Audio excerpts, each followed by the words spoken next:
Hi, I'm Mike Ross for Channel 54 Sports, and we're here today on the Ronnie Bickham Coaches Show. And we're going to be back in just a few moments to talk to Coach Bickham right after this word from our sponsor.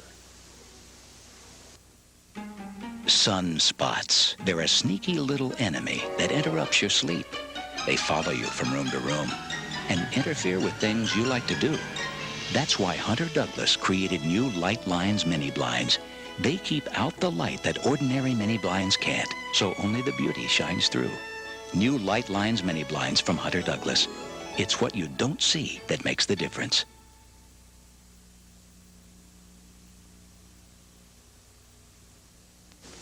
Hi, and welcome back to the Ronnie Bickham Coaches Show here at Paul Pewitt High School. And I'm Mike Ross along with Coach Bickham. And Coach, talk to us a little bit about the ARP game. It looks like that the Brahmas pretty well controlled the game all throughout. And what were some of the key things you feel that took place during the game that helped you all maintain control? Well, it was a great opening ball game for us. We were ready to play. Our kids were ready to play. And so they just got out there and got after it. You know, when you do that, a lot of good things is going to happen. Our first drive was a 4-play drive that was absolutely perfection, and we put an end zone, kicked the extra point. Then our defense took the ball away, and then we had a stall there where we had a penalty and a bad play or a poor play and so forth. And so instead of taking advantage, there, we let them have the ball back. But our defense played well all night, and they had to punt to us, and Desmond Jones run a punt back for 70 yards for a touchdown, and that 70 yards sort of actually that early in the game broke their back. So, you know, our defense played extremely well. They allowed 72 yards total offense, which is not bad for an opening game. ARP had a lot of talent. They had a lot of speed. We were really worried about their speed, but our defense come to play, and our kids were ready. Coach, one of the things that happened during the game was something that a coach told me a long time ago is make the other team make the most mistakes. And ARP certainly had some errors. They were having some problems with the snaps on the punt. They had one that I think bounced off of the kid's helmet or something. Talk to us a little bit about that. Well, early in the year, you know, all the specialty teams are very important. But that's where most of the coaches probably neglect. If they have a shorten their practice, they usually do it on specialty teams. And those teams will get you beat. Our punt return, for instance, was one of those things. We try to work hard on our special teams. We're not saying we got them down first ball game a year and have them ready. I don't know if we do. Our punt team, we didn't punt at all against ARP, so I don't know how that's going to be, but I know we'll have to punt sooner or later. You know, ARP did make some bad mistakes. Our kids played almost airlessly for first game of the year. It was pretty good. We had one penalty of an offsides or an illegal procedure. We had one turnover, and that was in the second half with the second unit offense in there. So, you know, basically, all in all, we just played pretty good airless football, and ARP, on the other hand, sort of looked like they were a first-team game of the year. They weren't real smooth, didn't seem to have it all together, and a lot of times that's what that first ball game of the year will look like. Coach, one of the things that was definitely a big plus on your side was your ability to make the extra point. Talk to us about your extra point kicker, who he is, and you know, for the first game, I think he was almost 100%. I think he only missed one field goal, or did he missed two? But he looked like that he was doing a good job there. Well, Tremont Hawkins is our kicker, and he wasn't supposed to be our kicker that was supposed to be returning. There was a second or third team All-State kicker's no longer with us, and Mo has done a great job there. He's a little green, but he's, you know, coming right off of not expecting to be the kicker and having to be thrown in that position early. He's really doing a good job. They were running an outside man upfield that was just absolutely offsides on every down. There was never a flag there. Sometimes he was past our wing man when the ball was snapped, but Mo kept his head down, watched what he was doing, and made sure that the ball was there. We did miss a few late in the game, but we looked for good things from him. His kicking off was consistent, about as consistent as we've had. I think everything was right inside the 10, except one was around the 12, 13-yard line, and they were nice and high and allowed us to get down and get good coverage. So that kicking game is real important. And so, we hope to be kicking off a bunch and receiving very little, this year. And so that kickoff team's got to be ready to go, and that extra point team's got to be ready to go. Now, Coach, we had an injury during the game, and I wanted to ask you, what is the injury status right now for the whole team? Well, we're doing injury-wise, we're in great shape except for Kenneth Johnson. Kenneth Johnson had a knee injury. We don't know the extent of it. It's an MCL or an ACL. If it's an MCL, they won't do surgery. They'll let the scar tissue heal, and he'll be back in 3 to 5 weeks. If it's an ACL, then they'll have major surgery, and he'll be out for the season. So those kind of things were important. Ken was coming on as a receiver for us, as a backup defensive back. Really a tough young man that we were looking for great things from, but he'll be back. He's the kind of kid that'll bounce back off that and do a good job. Everybody else, basically on our team, except for some bumps and bruises, are doing real well. So the injury factor right now is one of the things that it can make you or break you, and you have to look at that every day. And so far last year, we had a great season without major injuries.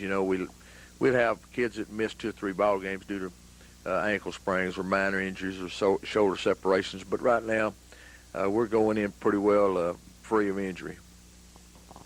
All right, Coach, when we come back, we're going to talk about the next opponent, the Clarksville Tigers, and we'll be back with the Ronnie Bickham Coaches Show on Channel 54 right after this. Provocative, intelligent, exciting. Hunter Douglas, the leader in window fashions. Radiant, innovative, extraordinary. Hunter Douglas is all these. And now the Hunter Douglas Fashion Credit Program gives you the luxury of buying now and paying later. Hunter Douglas, changing the world, one window at a time. And with locations throughout the East Texas and Louisiana area, there's a blind place near you. And we're back for the conclusion of this week's program. And, Coach, we want to talk about our next opponent, which we'll see that game immediately following our Coaches Show here, and that's the Tigers of Clarksville. What are you going to look for them from the Tigers? What are you going to look for offensively and defensively for them to do?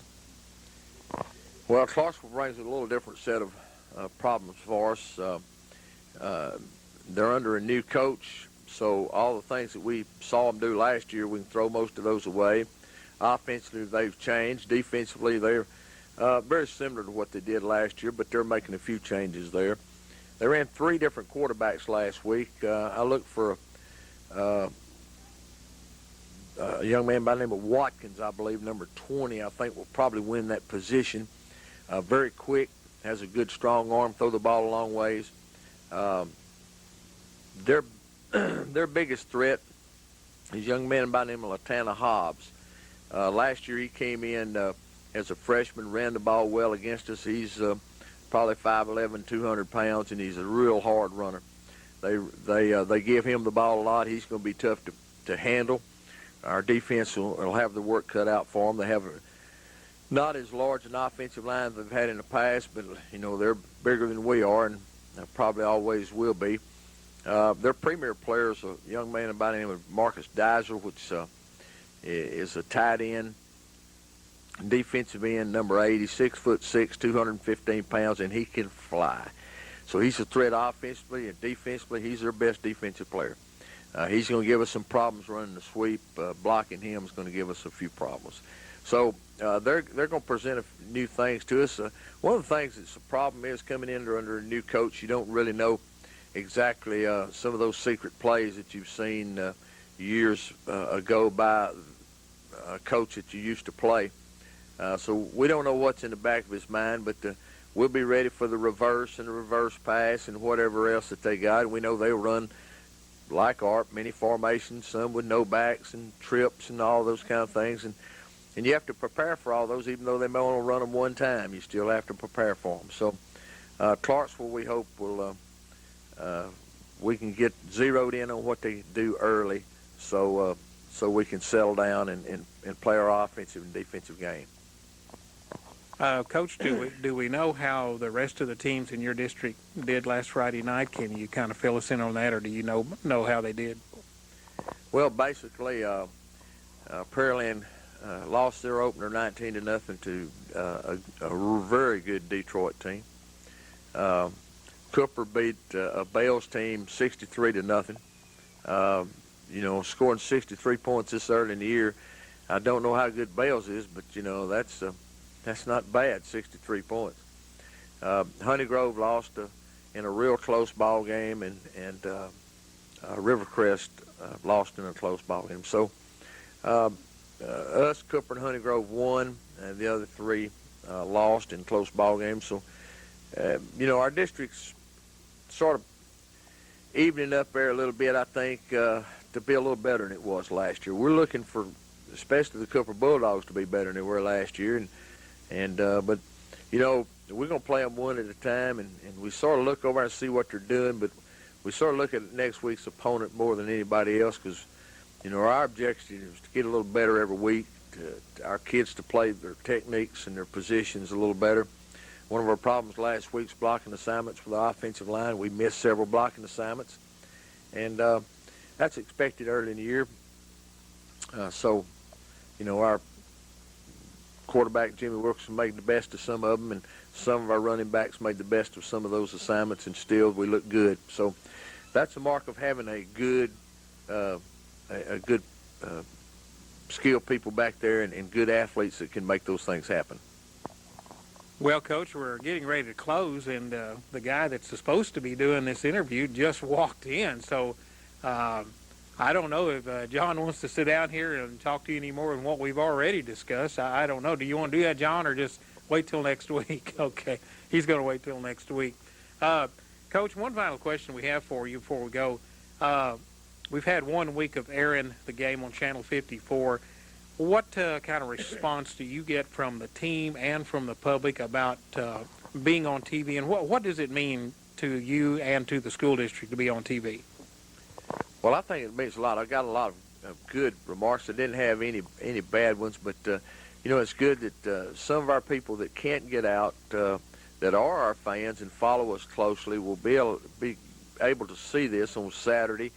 We'll be able to hear our remarks here and the things of that nature. And so I've got nothing but positive response. I know it's brought a little more publicity to Paul Pewitt and Paul Pewitt football in Naples and Omaha. And so we're real pleased to have Channel 54 doing this, and I think it's nothing but a plus for our program and our community. Well, Coach, we appreciate those words, and we enjoy bringing the football games to you each week. And hopefully next week, John Toppings will be back in this spot, because I don't like being in front of the camera, but sometimes as a cameraman you have to do double duty, so I guess it won't kill me for one more week. We want to thank you for being with us. You've been watching the Ronnie Bickham Coaches Show here on Channel 54, brought to you by the Blind Place and the soon-coming Cajun Cowboy Restaurant that we hope will be open real soon. I'm Mike Ross for Channel 54 Sports. Stay tuned next for the game.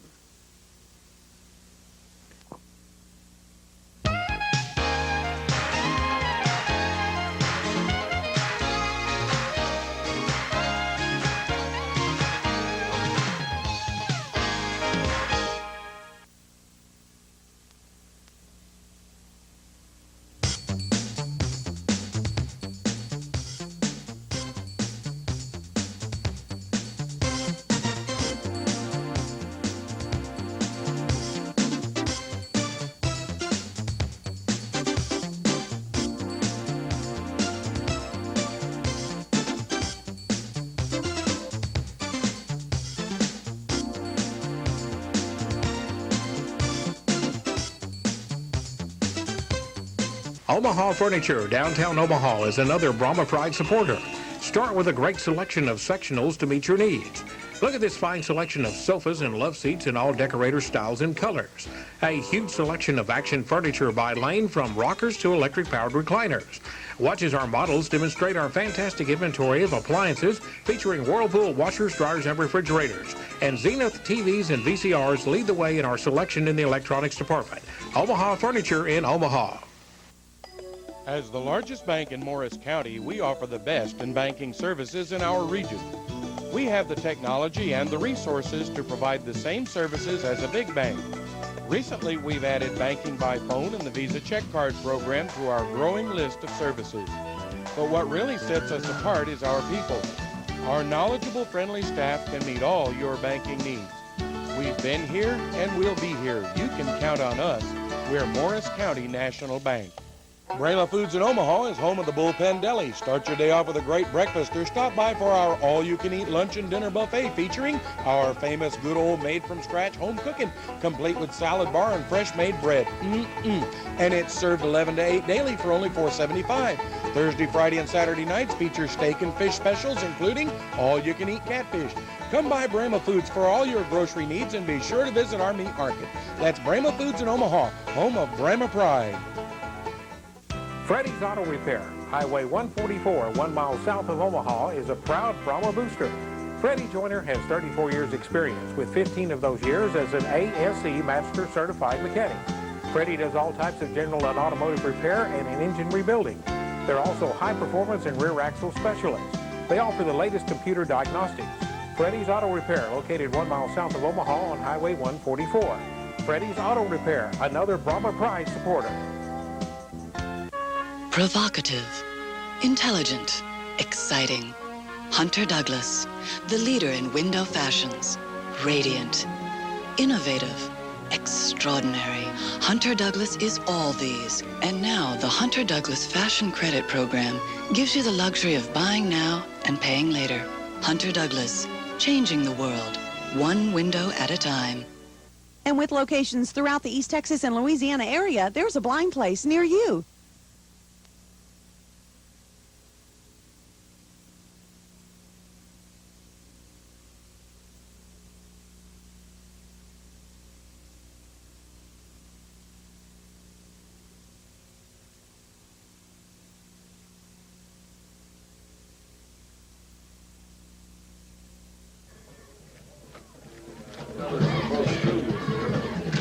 Good evening and welcome to Channel 54 Sports. I'm Craig Rushing along with Junior Cox with Mike Ross on camera.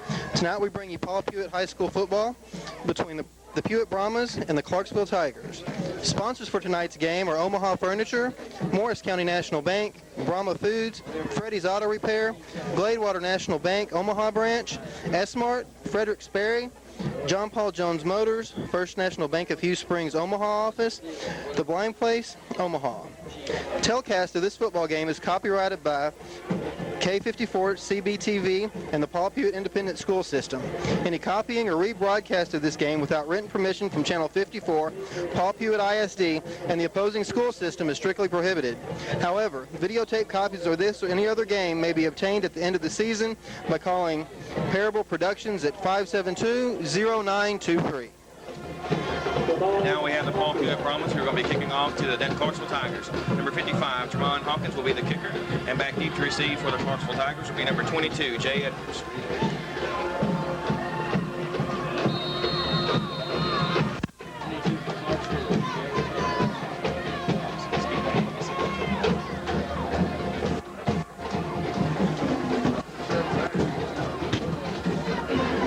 Pewitt lines up.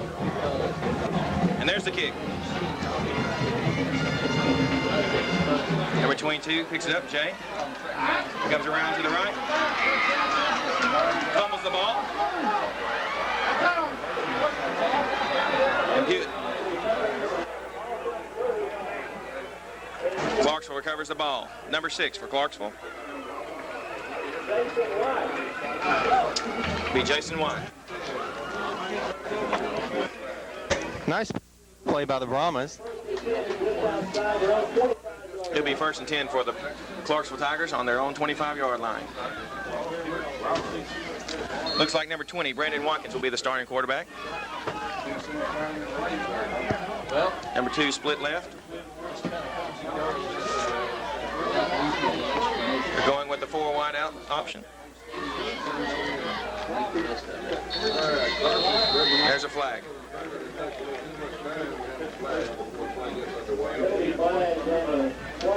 have 3 wide to the right side, 1 wide to the left side, and It's being marched off against the Clarksville Tigers.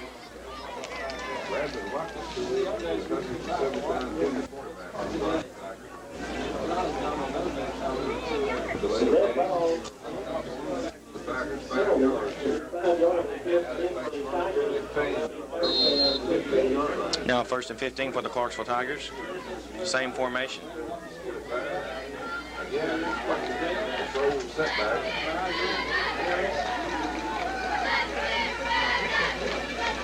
It's a quick pitch. He's going to go to the 40, to the 50. He runs out of bounds around the 45-yard line. We'll play him 20 yards on the pass. Looks like they surprised him there, Craig.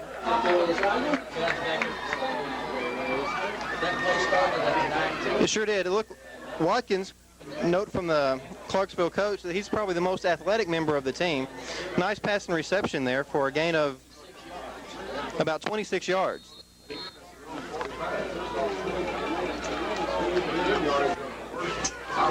This time we have number 7 under center, which would be Bo Parker. He's back in the shotgun formation with the same 4 wide out. Quarterback in shotgun formation is the lone back in the offensive set.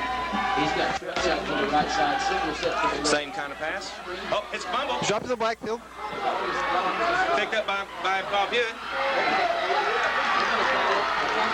That is a fumble, Craig. It's the thrown backwards pass. Nice read by the Pewitt defense. Looks like they have possession about the Clarksville 21-yard line. Who was it? That was number 74. Jerome Cobb. 175-pound senior.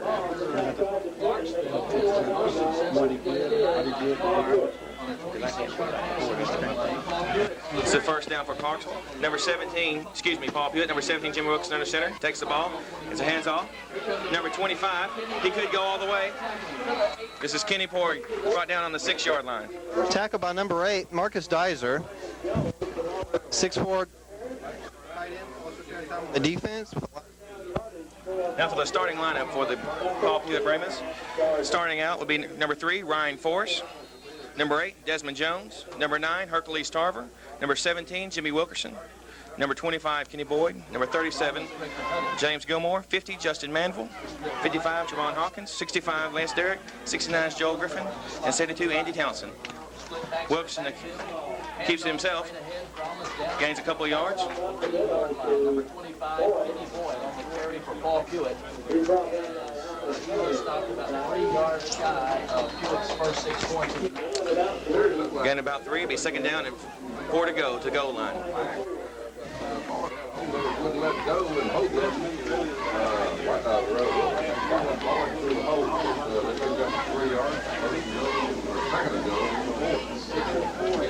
Number 10 split wide. The buzz seems to come back when you get animated. Kenny Boyd again on the carry. He going into the end zone, ladies and gentlemen.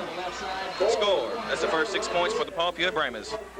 Kenny Boyd from 3 yards away with 10 minutes and 15 seconds in the first quarter scoreboard. That's put the Brahmas ahead early here in Clarksville. Well, so early on, Craig, it looks like the Paul Pewitt Brahmas are going to take an early lead. Looks like Boyd's off to a quicker start than last week, where he only averaged 39 yards and 1 TD. As a last year,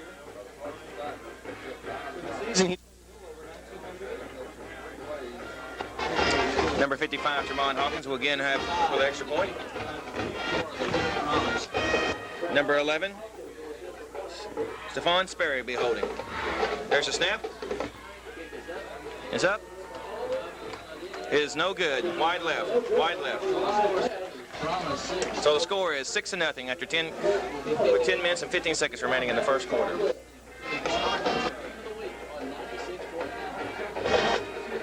Junior, looks like Pewitt's off to another fast start after their 48-0 trumping over ARP. Yes, Craig, it seems to me like this week again, like they've gone off to an offensive start. The defense did a fine job. They allowed one play to get past them, but we'll see what happens after this.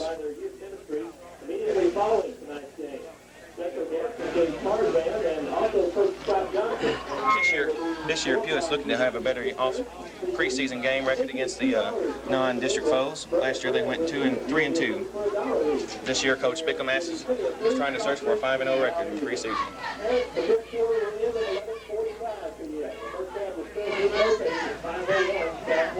Kicking off for Pewitt again will be number 55, Jermon Hawkins.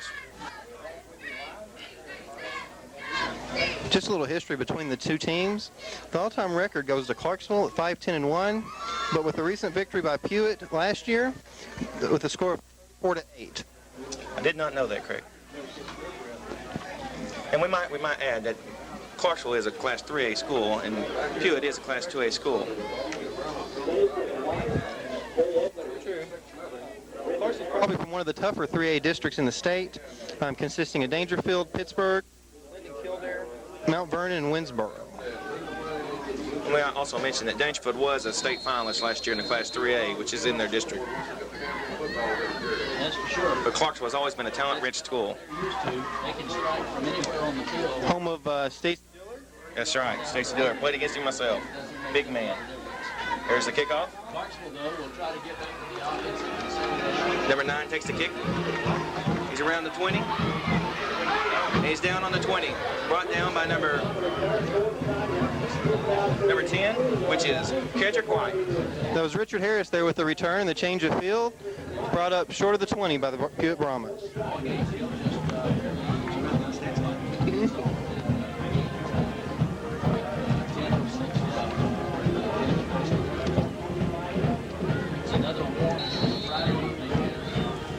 Be 1st and 10 on the Clarksville's 20-yard line. Be 2 backs this time for a new formation. Number 20, which is Brandon Watkins, the back end of the quarterback.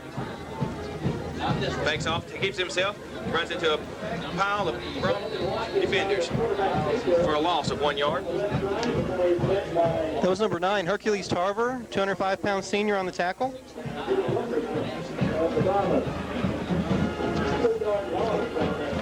Junior, I'm anxious to see what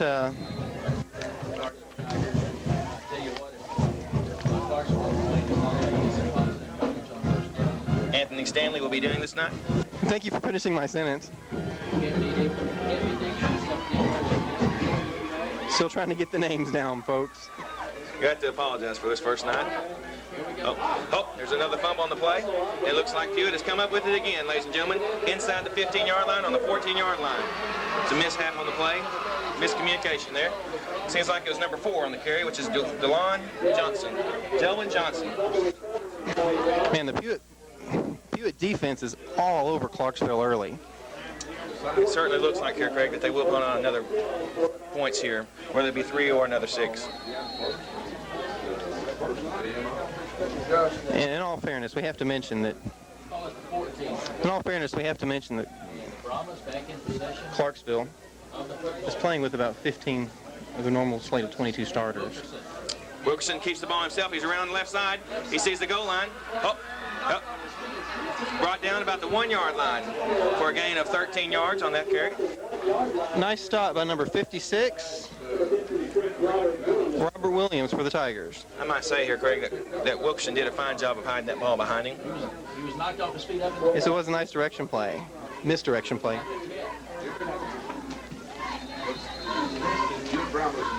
Be 1st and 1 on the 1-yard line.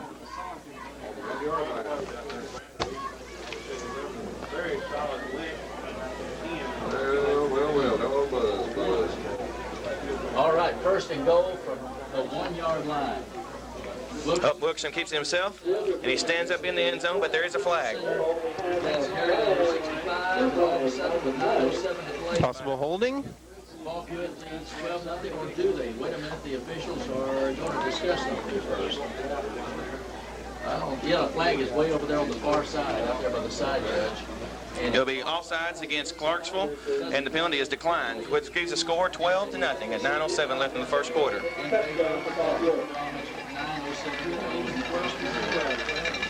So far we have Wilkerson with a 1-yard carry, and also we have Kenny Boyd with a 1-yard carry, both for touchdowns.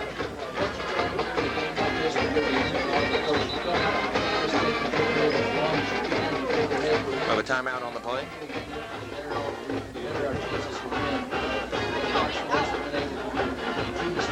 Realize it's early in the game, 9 minutes left in the first quarter, but the 12 points Pewitt just put on the board gives them 60 points versus 0 for their opponents. They're pitching a shutout for 4.5 quarters.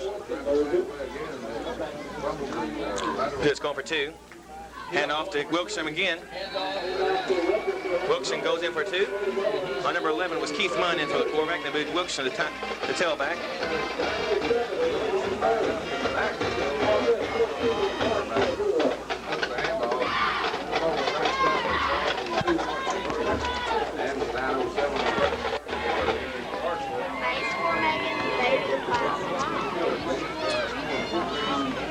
You're listening to the Star Country Game of the Week on 96.9. Tonight's broadcast is being brought to you by Morris County National Bank and Gladewater National Bank.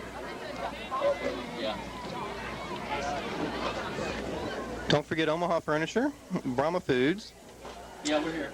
Freddy's Auto Repair, I got it. S-Mart, Fredericksburg, John Paul Jones Motors, and The Blind Place. Again, the Paul Pewitt Brahmas will be lining up for the kickoff.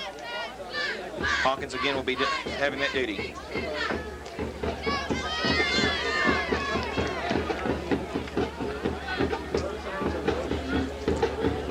Most likely that the Clarksville Tigers will be blending together a string of plays here this time. They were just having a little jitters against a powerful team that the Pewitt Brahmas have brought here tonight. You know, Junior, Pewitt's known for the rushing attack, which they amassed 287 yards last game against Arp, 10 different rushers. They didn't have a guy break 100 yards, but I'd like to point out that their defense has only given up 72 total yards this year. That's amazing, isn't it? It really is. Doesn't look like they'd be any different this game. It doesn't look like it. They're just a total package. Here's the kickoff. Ooh, it's a better kickoff this time. Number 6 carries and picks it up this time. That'll be Jason White. He brings it up to the 30-yard line. He's brought down by number 55, which is Tremont Hawkins, the kicker. That is Jason. Again, number 6, Jason White with the return. He's actually substituting for another injured Clarksville starter. That would be a gentleman by the last name of Hobbs. This will be the best field percent. Clarksville is going to turn the tide in this game. Position? Position is correct for the Clarksville Tigers. Let's see how they can handle it. They seem to be doing better with just the throwing option, but they come back out again with the dual back system. Let's see if they can get their communications down this time. Morgan's the quarterback this time. 7, hands off. He's hit at the line of scrimmage. It's number 6, which is Jason White, the fullback. Jimmy Wilkerson, number 17, with the tackle. That was, again, nice closure by the Pewitt defense. He had nowhere to go once he reached the line. Yes, it's a gain of about 3 yards. Be second down and 7. Number 9, Richard Harris for Clarksville checks in from the near sideline. Next play. Number 20, Brandon Watkins will be the quarterback on this play. Number 6, Jason White as the tailback. Oh, and there's a flag.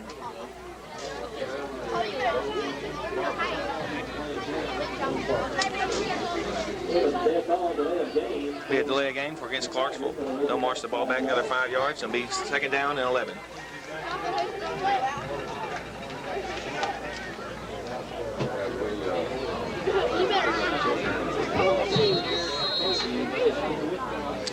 The Clarksville Tigers will be switching it back and forth, the quarterbacks, which will be between number 7, Bo Parker, and number 20, Brandon Watkins. Watkins back to pass. He has a man open. Those are a little long. So number 9 is Richard Harris. Another 5 yards. He looked like he might have caught that one. Nice coverage by Sperry, number 11 on the play. I thought for a minute there the receiver might blow past our coverage. I agree. You know, Craig, one of the things about the state championship team is that, like we said earlier, the total package, not only are they an offensive threat, but they are a defensive threat. Since it's a two-way team, a lot of the players go both ways. So you see the speed on both sides of the game. Number 7, Parker, behind the... They go with 2 split out with an I formation. Hands off to Wyatt again. Wyatt stops short. You know, the original location of the ball will be 4th down and about 10. Well, it looks like we might get to see the Pewitt offense maybe make a drive. I hope so. I'm much impressed with the Pewitt defense. They're giving up nothing in the trenches. That's true. They've only allowed 1 first down so far in this fourth quarter. Clarksville's always been known to have a great punter. Beat the punting dudes, beat dog number 14.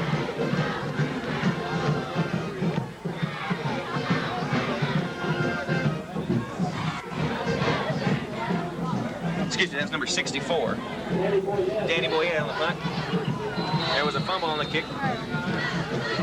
Pewitt takes possession on their own 49. This is the first time the Pewitt has had their ball on their own half of the field. We'll see how they can sustain a long drive. I'm anxious to see the running game get into full swing. One thing we might also mention that Craig mentioned earlier, that Clarksville's going with 15 players. With 15 players, you have to cover 22 positions, just like Pewitt will. And they'll have a lot of players who are going both ways. Unfortunately for East Texas weather, it is quite humid tonight, so they will be tiring out. Here comes number 64, Boyette back out on the field.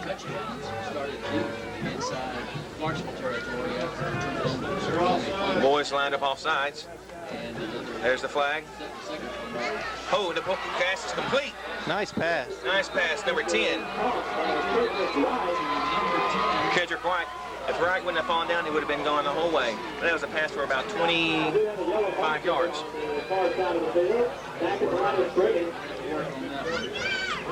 You know, Pewitt's not known for a passing team, so that's pretty much a surprise to us. It is very impressive. That was a nice pass. Last year, Wright only had 2 receptions for 41 yards. The call's going to be offsides against the Clarksville Tigers. The penalty's declined to be first down and 10 on the 35-yard line of the Clarksville Tigers. It really was a nice pass by Wilkerson. It was a nice pass. Just think how good a team they're going to be if they get the passing game down, like they do the running game. Oh, no kidding. Diversification, high school level, it kills. First down and 10 to go. Brooks, another snap. It's a misdirectional play. Again to the fullback. He goes. Oh.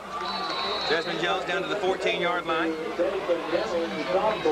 That's number 8, Desmond Jones.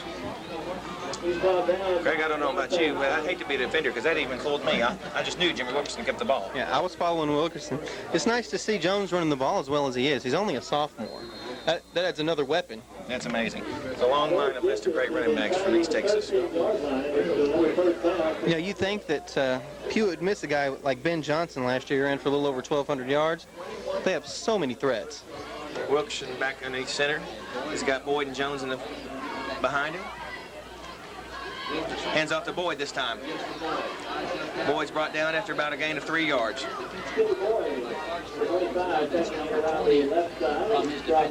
Boyd does show some explosiveness, even though he was stopped a little short on that play. It'll be second down and 8 now. Boyd's another one of those Pewitt rushers that we were talking about, running for 1,925 yards last year.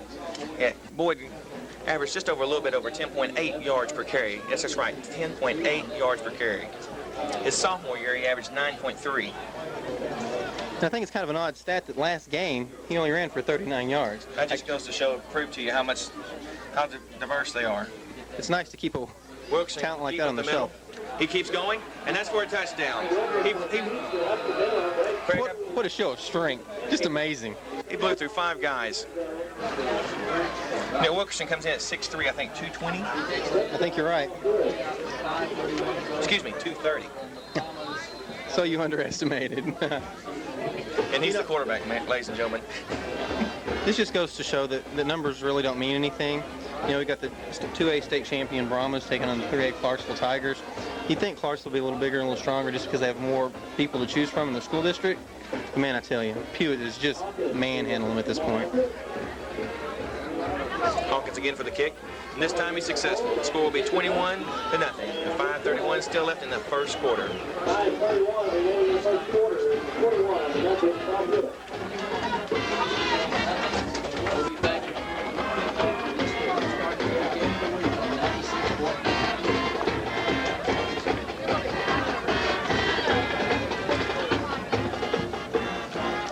Again, we'd like to thank our sponsors for this game.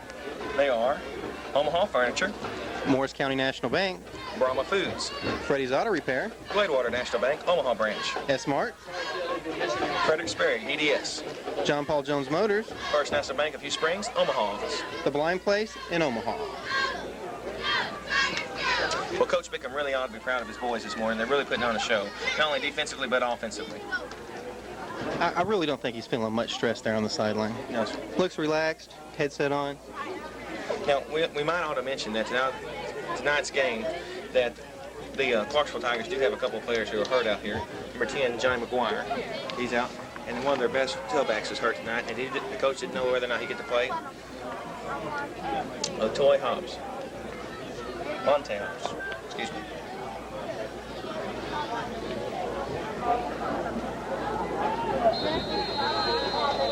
Yes. Again, I think it's appropriate to mention that Clarksville's basically playing with 15 guys this evening.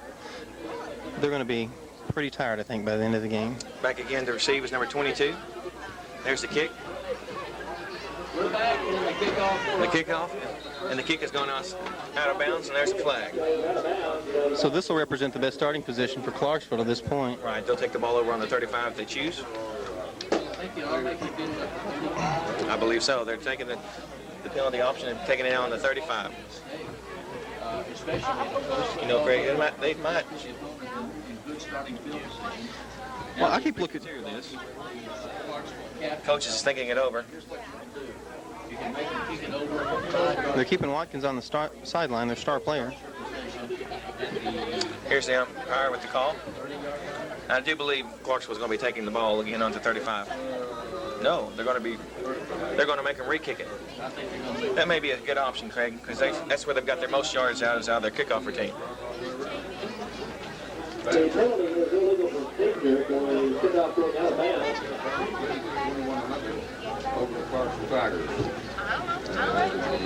You know, last year, Craig, the Brahmas had a multitude of kickers. I haven't seen the Hawkins boy so far today who has been the kicker. If Pewitt keeps this up, we may need to replace him. Him or his leg. I think the thing that I like about a game like this is we'll get to see some of the players that may not get to play in the close ones, the district games. It allows them to develop a lot more depth. But as of last week against Art, you know, the talent level never really dropped when you went down to the lower classmates. It really didn't. It was nice to see 10 different players have rushing stats. That's just amazing. There's a nicer kick this time. It went over the number 22's head. He's back deep and picks it up at his own 10. There's a hole right in the middle. He cuts back. He's brought down by number 10 of the Pewitt Brahmas. And number 78.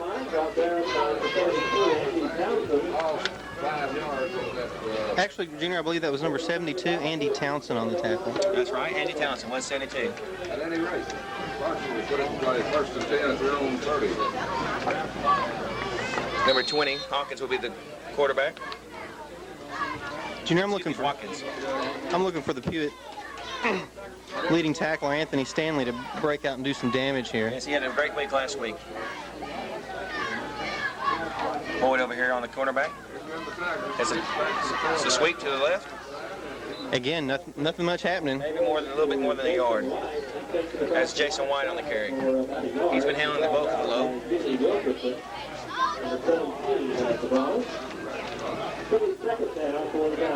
And the score is, ladies and gentlemen, 21-0, just a little bit over the halfway point in the first quarter. Again, the Pewitt Brahmas are on a roll. Talking to the Clarksville coaches earlier this evening, number 20, Watkins, he's probably the most athletic player on the team. We could see him break something at any moment. We could. He'll probably try to take the game in his own hands after a little while. He lines up under center now. We've seen him in about 4 different positions. Oh, he keeps the ball. Just like I said, he's trying to take care of the game. So Wilson on the carrying it down. Wilson picks him up from the backside. There you see, ladies and gentlemen, quarterback to quarterback. Nice speed, laterally across the field. Let me not add that Wilson is almost 3 times his size. You might say that Wilkerson is the total package. You might say that. Maybe that's why he was All-State.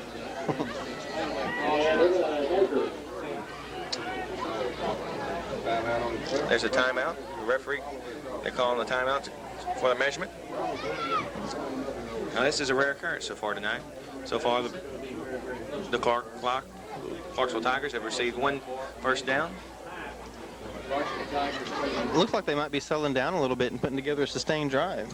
Yes, it is. Looks like they're just inches away, Craig. Inches away. We'll probably see the same play, similar play we've seen right there. Seems like he's staying with Watkins in there. If you were the Clarksville coach, down 21-0, 4 minutes left to go in the first, 3rd and 1. Think maybe a misdirection play? Pass? He may try to air it out here. I would be. At this point, I think I'd try anything to catch Pewitt unawares. Right. Because Pewitt, with the Stanley boy there, that defensive tackle is already there, poised, ready to go. Pewitt has an outstanding off-season program, which helps their boys bulk up through the off-season. And it's nice to see him running a 4-man front. Well, it looks like they're going to try to go up the middle here. They've got a slot to the right side. They've got a wide to the left side. And I don't think he makes it. Looks like we're in for another measurement.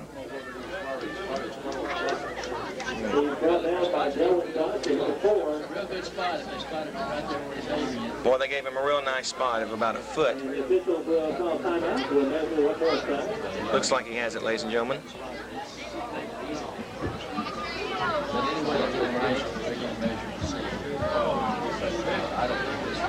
You know, it'll be nice to see the defense stay out there a couple of games, even though most of the men who are on the defense are on the offense also.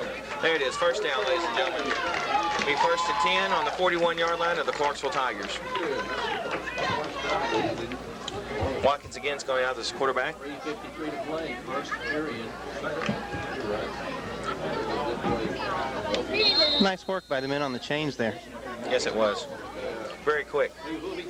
We may need to sign them up for the NFL. Writer for the Clarksville Tigers, the Clarksville newspaper, Bruce Williams, and we'll be getting a little more information maybe on the Clarksville Tigers.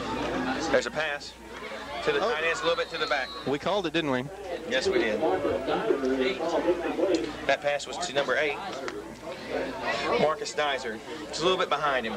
Marcus Dizer is a 6'4" defensive end senior who comes in at 210 pounds. He has a good stride on him. The coach spoke very highly of him. Yeah, coaches tell us he has a lot of speed. That's right.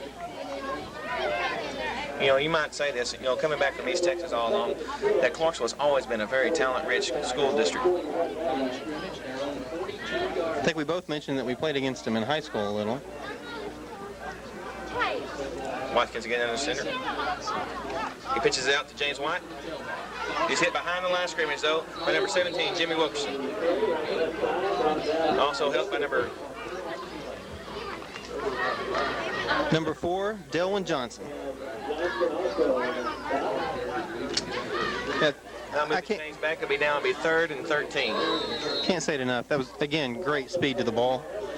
No chance of that play developing. That's one thing you can always say about championship teams. If you look at the ball, there's not just one player, there's a multitude of players. What's that saying they have in college football, speed kills? That's right. We're seeing evidence of that today. Slot right, wide right, 3-step drop. There's a pass. Oh. And now hands number 11, which is Stephen Sperry. Looked like Dizer stopped short a little there. Yes, it did. Maybe he heard footsteps? It'll be 4th and 13 or another You know, what's amazing about this defensive stand is, Greg, is that not only did the Pompey Brahmas, they lost their best defensive player with Melvin McNary. He was the 2A Defensive Player of the Year. Whether known as the mailbox. Be the punt. First time we see the good punt. Turn.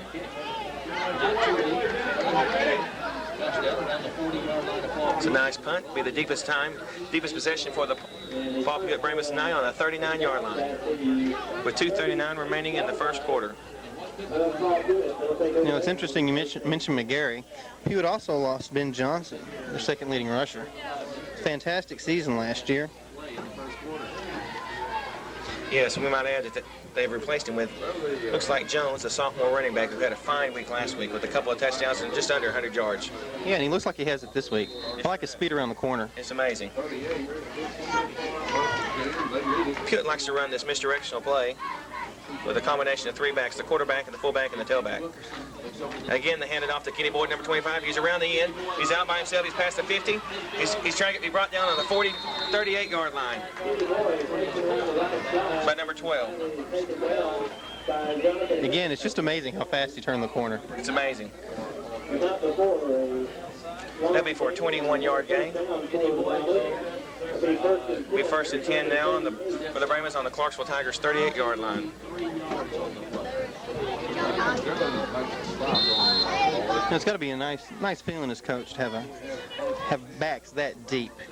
You can just shuttle them in and out at will. Nice. Boyd's going to get a breather now. Most likely we'll see either play for Jones or for Wilkerson in around himself. What they might try to do here, Craig, is they may try to the passing end that they tried earlier. And that did work for about a 25-yard gain the last time they attempted it. Nope, they keep it to Jones out the middle for a gain of about 8 yards.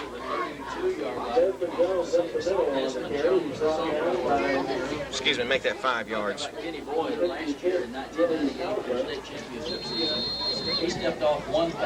That was Desmond Jones, a sophomore. Number 10, Kedrick Wright in the game. He's a 155-pound junior. See where he's lining up. Wide out? Yes, sir, that's wide out.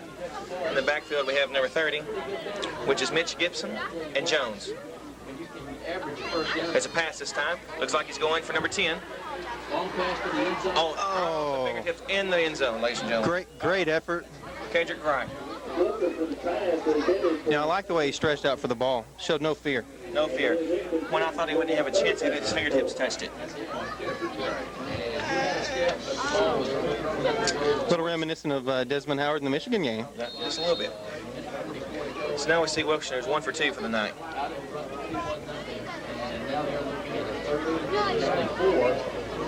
If they keep this up, they'll just have the Clarksville Tigers just guessing for what they'll do next. Again, we have Gibson and Jones in the backfield. Pitch off to Jones.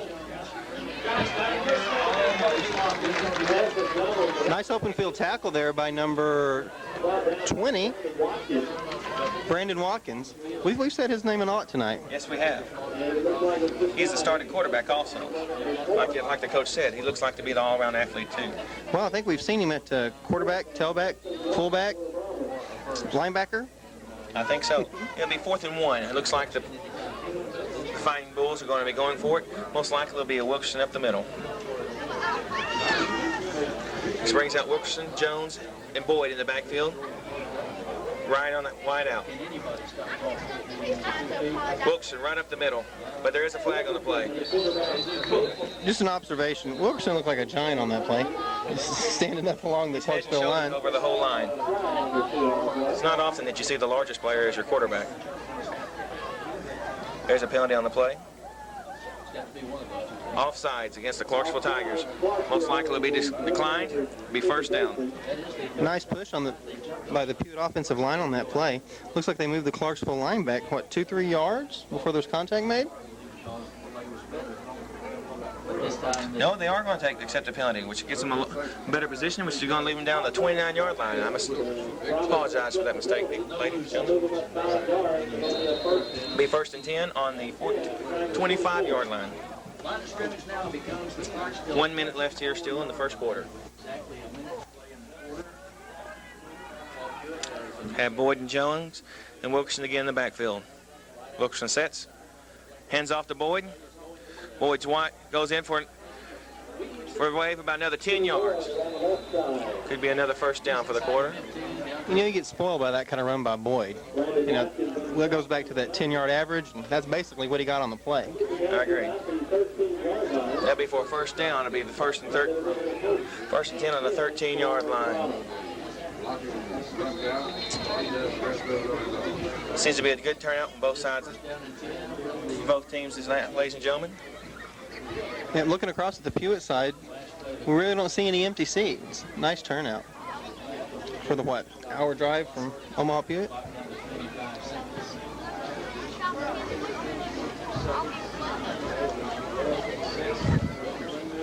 Wilkerson looks like he's waiting for the clock to run out. Hands off to Boyd. Oh, takes it off himself up the middle. You know, he can really hide the football. That's the second time I've seen him do that today. It looked like that time, though, ladies and gentlemen, the Clarksville Tigers really figured out the play. And that'll be the end of the first quarter. Scored 21-0, Paul Pewitt. First National Bank of Hugh Springs, Omaha office, offering free checking, senior citizens accounts, check card, debit card service for your checking account, personal loans, home equity loans, real estate loans, 24-hour customer service. Our lobby is open 9 to 3 Monday through Thursday and until 5:30 on Friday. Our drive-thru is open 8:30 to 3 Monday through Thursday and until 5:30 on Friday. First National Bank of Hugh Springs, Omaha office, a Brahma Pride supporter. John Paul Jones Motors in Naples is family-owned and operated and celebrating 32 years of top-quality customer service. 3 generations of satisfied customers throughout Northeast Texas have given us the privilege of being their quality used car and truck dealer. That means a lot to us, and we try to see that every single one of our customers receives the individual attention they deserve. Courtesy, fairness, and integrity are principles we believe in. So try us before you buy your next car or truck. And by the way, go Brahmas!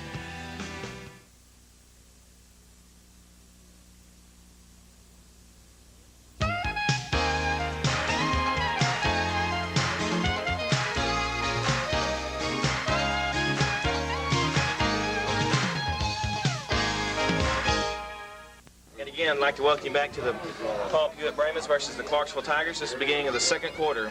I am Junior Cox. I'm along with Craig Rushing and Mike Ross on the camera. Junior, give us a brief synopsis of the first quarter. Well, as you can see by the score of being 21-0, Paul Pewitt has really pretty much had their way on offense and defense. The Clarksville Tigers have only gained 2 first downs this first quarter, and it is Pewitt ball on the 15-yard line, 1st and 10. Wilkerson going to be under center. Here they come. Wilkerson keeps. He's looking to pass. Oh, it's open, wide open. He's at number 8 for a touchdown. That'll be Hercules Tarver for the touchdown catch there. That makes Wilkerson 2 for 3. Tarver's another big man. All-state candidate for tight end this year. That's right. You know, I'd like to mention that it would be hard for us to name an MVP in a game like this. It looks to be a total team effort. It does. They are totally prepared. You know, Craig, the only thing about this game against a bigger opponent, which is Class 3A Clarksville Tigers, is that prepares them for their smaller district foes, which they had no time going through last year. And also a pretty good warm-up for their next game. This will be Hawkins again on the kick. The kick is up, and it is good, which makes the score 28-0. 10 seconds have passed in the second quarter. Well, Craig, it really looks like Coach Bigham has his team prepared to play, just like a continuation from last year. A few different names, but the same results. Yeah, and the nice thing about it, it's just not a high-scoring offense that we're talking about here. You know, it's a solid defense, making good plays, closing on the ball well. It's really impressive. You know, what might be amazing at this standpoint so far is that the score, though it being 28-0, the yardage has really not been building up because they've been starting in such great field position. Yeah, that's one of those things you won't see in the paper next week. You know, you look at the stats, he may be a guy running 58 yards, but you got to take into account he started at the opponent's 20 the entire game. Number 22 back again deep to receive the kick. And Hawkins again will be doing the duties.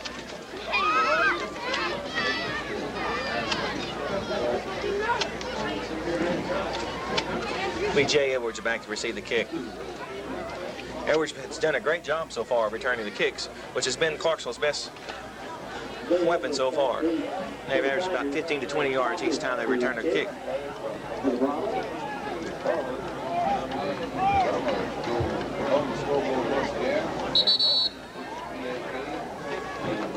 Having a timeout here from the officials, asking for the players to back up. I know, Craig, from whenever I played in high school, that is a hard thing to do. You just want to be on the field watching every time you can. It's difficult to maintain your composure sometimes. You get a little excited. You know, looking at the Clarksville kick return team, they've got some good size. I mean, look at number 75, Mark Carson, 260-pound junior, and number 55. They both have pretty good size there. I believe number 55 is going to be the Chelsea Harris, which is the 300-pounder. Oh, and the kickoff is fumbled, picked up by Jay Edwards. Edwards on his back at about his own 10. Brought down by number 85. Brought down by number Ishmael Wilkerson. It's a nice hit there by Wilkerson. Nice open field tackle. We might add that Jay Edwards picked up the ball after being fumbled by another Clarksville Tiger and did a fine job of recuperating.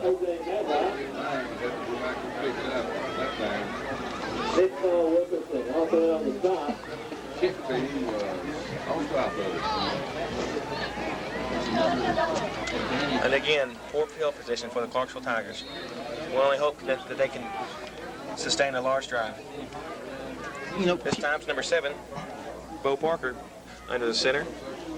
You know, Pewitt really doesn't look like a team that's only playing its second game of the season. That's true. White on the end. Brought down by number 9, which is Hercules Tarver on the tackle. There's a flag on the play. Looks like it's going to be in the holding area there, Craig. You know, I noticed on that play that Clarksville was able to spread the defense a little bit and open a couple of lanes. That's the key to their success here in the second quarter and again in the second half.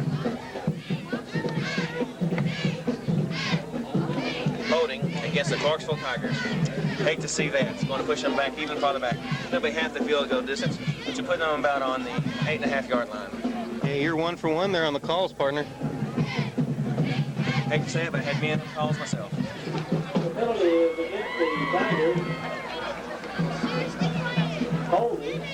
Still be first down and about 14. Number 75 in for the Pewitt Brahmas. Number 75 is Mike Stoltz, a junior for 330 pounds. White with a good little carry of about 6 yards. Stoltz comes in on there on the end of the play. Brought down by number 74, Jerome Collins. Stoltz is a 330-pound junior.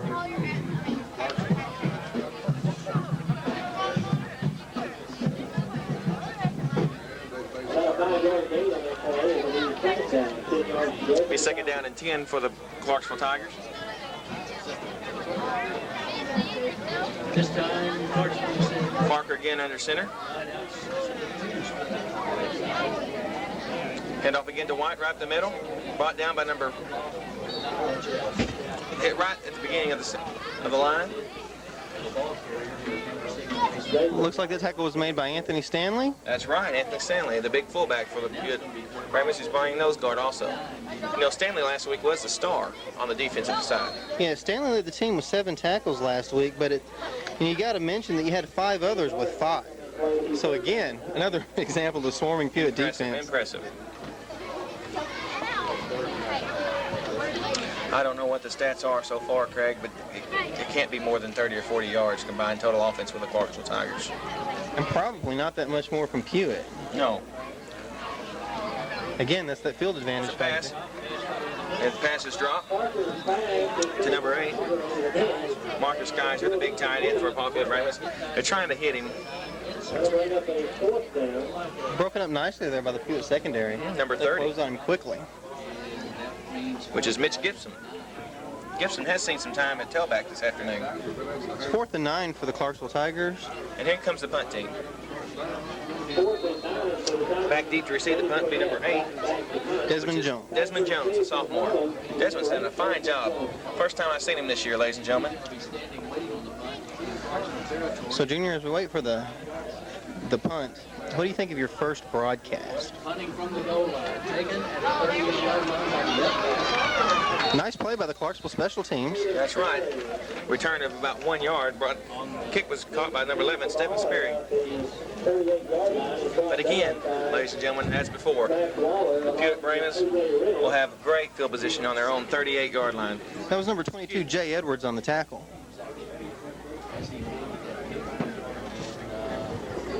Almost immediately and brought down. You know, aside from the humidity, it really is a perfect night for high school football. Beautiful.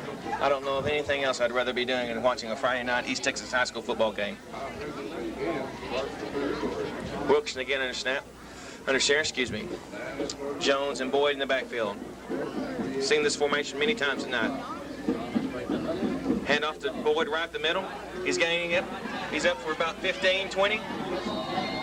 Brought down by number 20, Watkins. Boyd has a pretty good motor. Tough to take down. Tough to take down.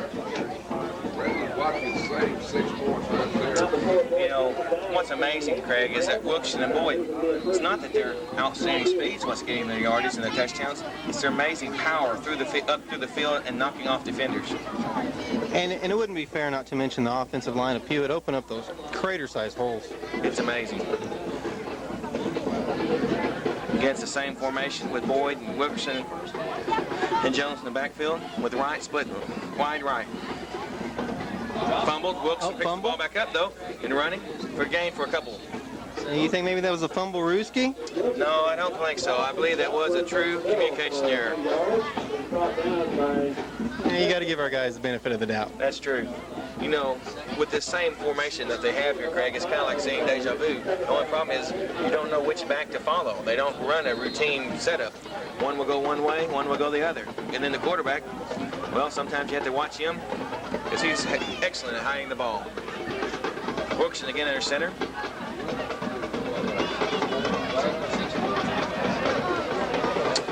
Wilkerson, like I said, they fooled me again. Desmond Jones up the middle, but he didn't gain any yardage, ladies and gentlemen. Didn't fool any of the Clarksville Tigers there. He may have lost a yard. That's the kind of play Clarksville needs. They need to plug up the holes. And it'd be good for them to stop this drive right here, because a kick of about 32 yards would be difficult for Pewitt to attain.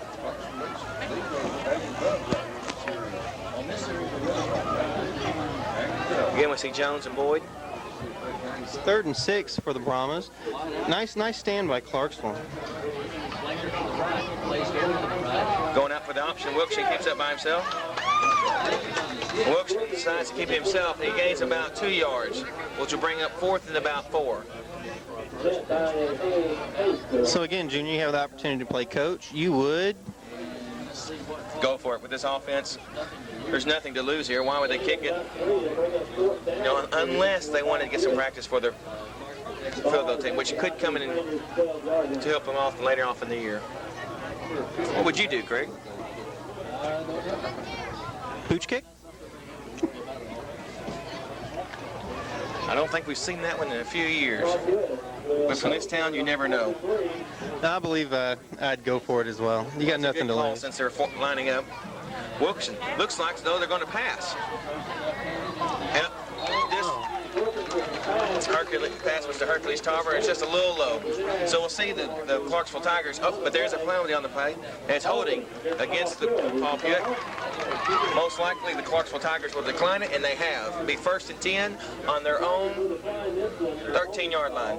Yeah, up until the last second there, I thought he was going to dig it out of the ground. It was a nice effort. Well, from athletes from Omaha and Naples, you never know. So the Clarksville defense. Well, Clarksville starts at the same field position. Nice stand by their defense. It was nice to see them show some spirit and make a stand. That's right. You know, they're finally starting to show up here, and which is a good sign for the Clarksville Tiger fans. The bad thing about it is, Greg, they're at poor field position again. It's the same place they were last time. Let's see if they can get a little effort out of this time.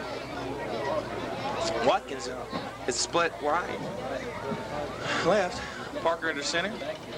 Brought down by Stanley. Great play by Anthony Stanley. About 2 yards from a safety there, it looked like from this angle. That's right. Close, very close. We'll have to see where they mark it at. You know, Stanley really busted through the offensive line there. You know, as the coach said, you know, he's really come into form this past summer. Worked real hard on the weights. You know, he's just an amazing person. You know, he's got about a 400-pound bench press. That's right. He's a real powerhouse. And he has a very good squat. I think he squats somewhere around 450.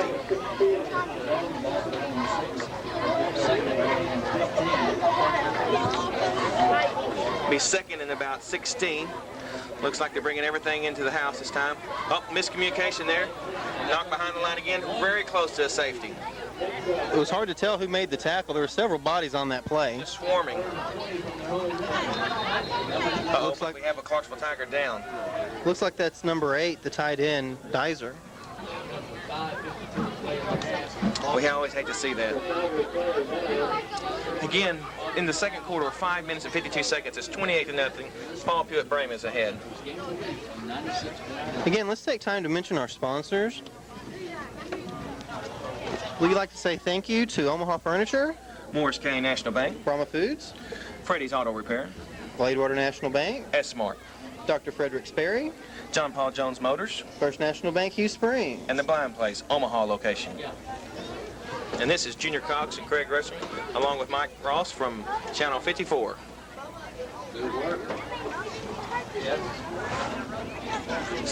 Stay tuned for halftime. Okay. We'll keep it here a couple more minutes. You know, Craig, this has been an outstanding performance so far by the Paul Pewitt Brame. It just goes to show that why they were the state Class 2A champions.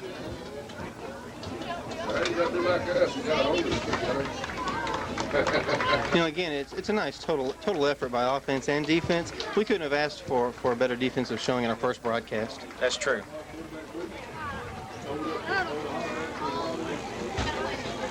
Again, it'll be third down and a long 20-yard line. Clarksville's backed up all the way on their 1.5-yard line. They're really going to have to think about a swift kick here, which I do believe they're going to do. They're going to be kicking it out of here. Correction on the injury earlier, Junior. That was to Jason White, a senior tailback. Starting tailback, too. You know, he's been handling all the duties. I hate to see that. Oh, movement in the line. You know, it's a lot of movement in the line. So far back, just going to back them up another couple of feet. Looks like all the judges picked that up. Looked like, I thought they were being attacked by a flock of yellow birds. It was a little obvious.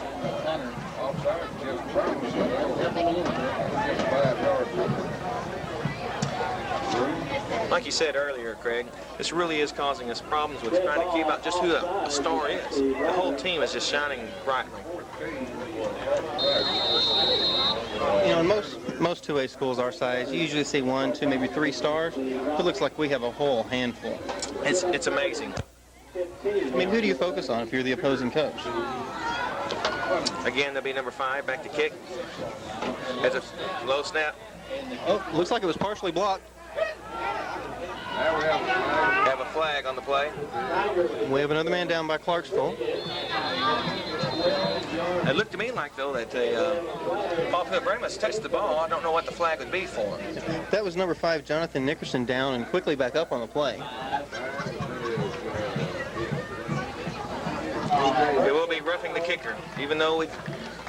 Well, it looked to me like he got part of the ball there, Junior. Me too, but the way the ball... But we're not down on the field, Craig, so we're going to have to give it to what the referees say, which surely the Clarksville will bring it.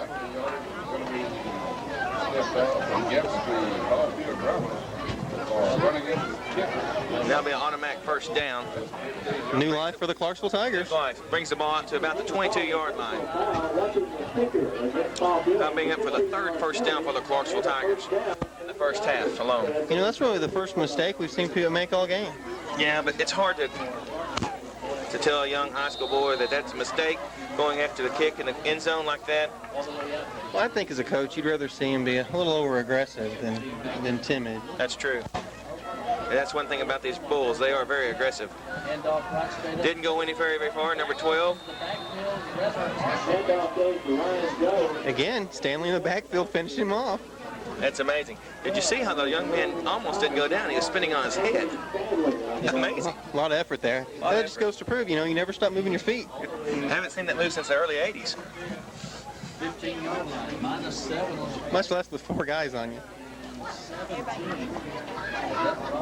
Watkins coming in to the sidelines. Parker again for the quarterback duties here. Parker last year set out the season with decided he'd come back. He seems to be a little rusty.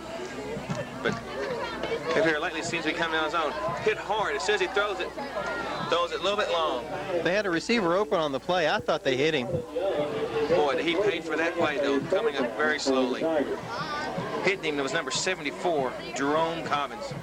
Really looks like the Pewitt defense is feeding off their own success. Yes, it is. Just toying with them. Again, it'll be a long third and 18. You know, we've been mentioning it throughout the evening. Pewitt team doesn't look that large. Lots of speed. Excessive speed. They've always said speed takes up for big. Parker again back to pass. Hit as soon as he passes. But it's picked off this time by number 30, Gibson. Gibson, who's also a tailback, has plenty of room. Got lots of blocks. Brought down on the 25-yard line. Last man standing got him. I thought he was gone. I did too. Brought down by number 64, which is Danny Boyette.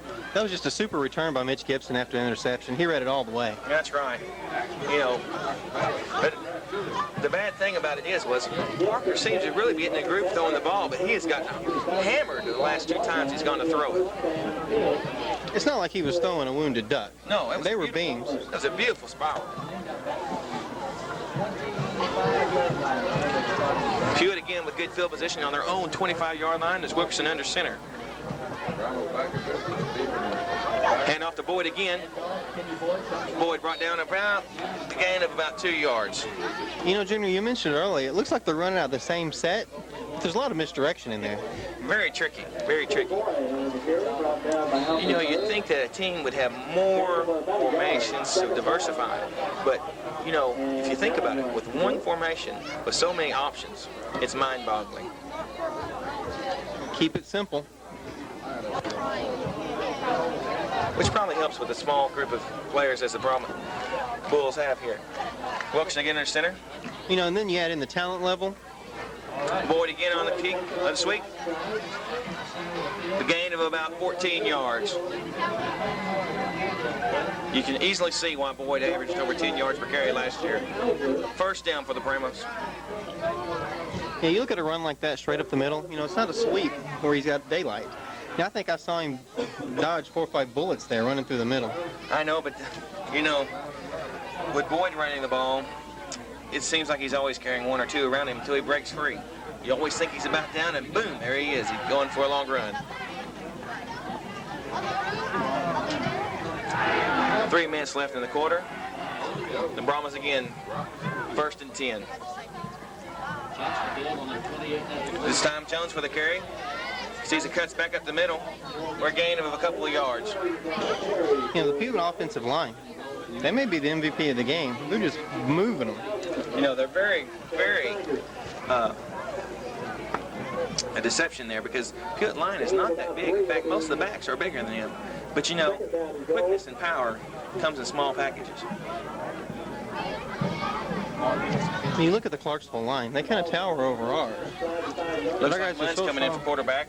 Wilkerson went to the sideline. Nope, excuse me. Wilkerson is under center with Boyd and Jones in the backfield. I apologize for that. Well, again, another misdirection play. Boyd runs in for a touchdown, and there are no flags on play. which brings the score to 34-0. You know, you think you get used to that kind of misdirection play, but you just don't. You don't, because there's so many options out of it. Should the defensive end stay? Should he not? Should he follow? You know, just think of the safety. He can be dizzy by the time he looks at all the options going out of there. I think the word we're looking for is torturous. It's torture. Looks like the Brahmas are going to go for the extra point. Hawkins again will be taking care of that duty. Stay tuned for the halftime show. There's the snap. Kick is up, and it looks good. And it is. The score now is 35-0. Didn't know this before, but number 55 there? Yes. Big kicker. Big kicker. You know, but you know, he's probably half the size of the kicker last year. You know, I think Stanley might be the answer to the reason you don't miss a guy like That's true. the mailbox. You know, it looks like Mailbox Jr. to me. Maybe he's the post office box. You know, it's going to be really interesting to see what the coach does in the second half. You know, do you immediately put in your substitutes and let them play and give your guys a rest, or? Well, the problem, Craig, there is that the team is so small in number that, you know, there's so many stars. There's always going to be 2 or 3 on the field at one time. Good point. And unfortunately for Clarksville, it's the same situation. I got to hand it to them, though. You know, they're down 35-0, 2:15 left before halftime. Doesn't look like they've quit. You know, this is like deja vu from last week. Pewitt was ahead 35-0 last game also at halftime. Again, it'll be number 22 back to receive the kick for the Clarksville Tigers. Jay Edwards. Hawkins again is going to be doing the kick. He might need to start trying to kick him with his left leg.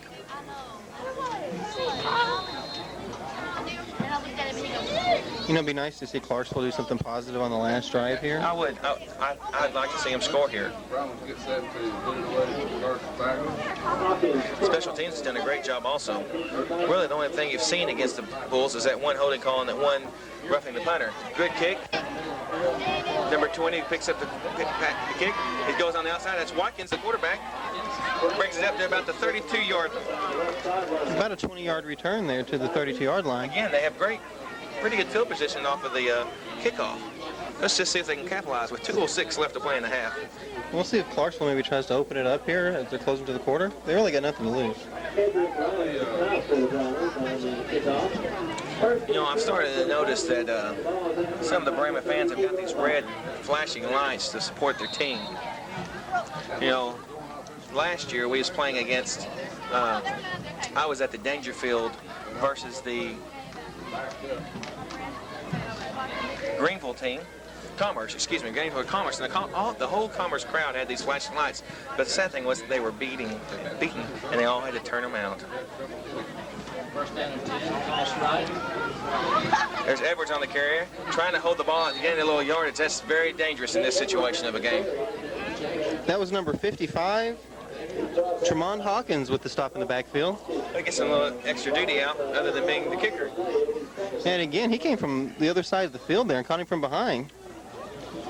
You know, I guess we've said it numerous times throughout the broadcast, you know, speed. Number 5, Jonathan Nickerson coming in for the play for the Tigers. They're staying with Parker as the quarterback, and Watkins is split wide right, along with number 2, Damon Young. Pass off to number 5, Nickerson. He's got a hole brought down by number 9, which is Hercules Tarver. Looks like there may be a fumble on the play. Pewitt says they have it.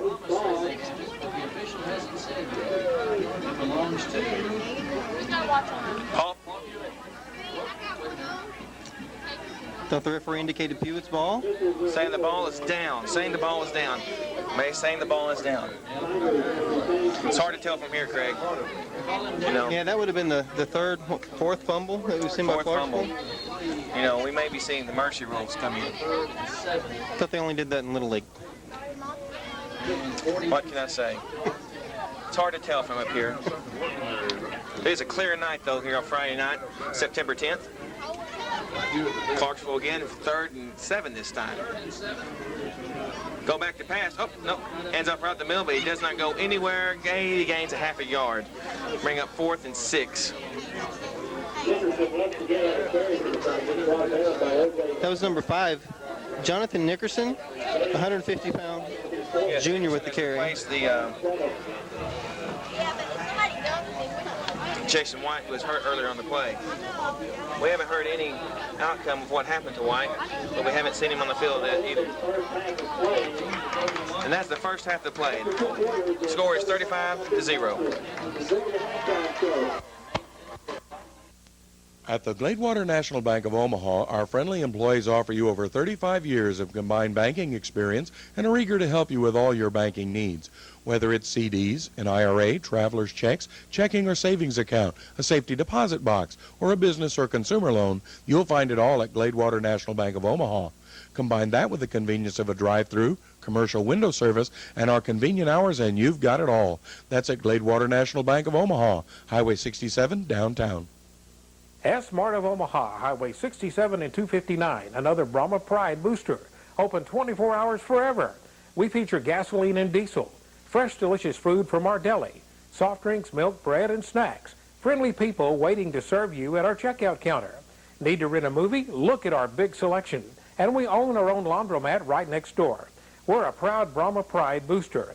S-Mart, open 24 hours forever for all of your convenience store needs. Highway 259 and 67 in Omaha.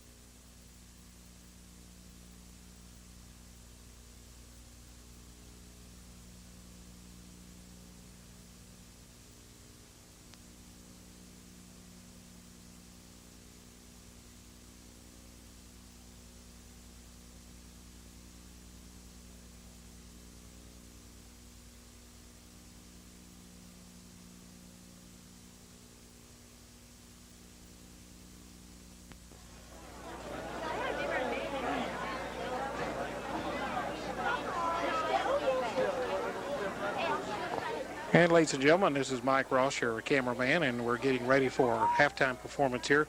We'd like to kind of explain that we're in a very small area here, and there are 2 other radio stations, and there's a lot of RF energy flowing around here tonight, and it's giving everybody problems. And so if you hear occasional buzzing and stuff going on, it's just not anything we can do about it. There's a big a remote antenna right here in the press box with us, and we're right next to a cell phone antenna that's being used by another radio station. So we apologize for that. So, but anyway, please enjoy the halftime activities. Okay.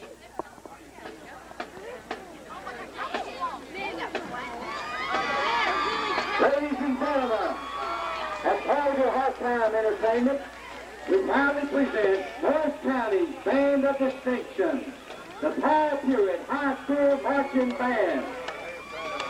The musical selection for your halftime announcer for the Pewitt Band is Brother Randy Siebert. And the band's field conductors are Chris Minton and Cody Ortega.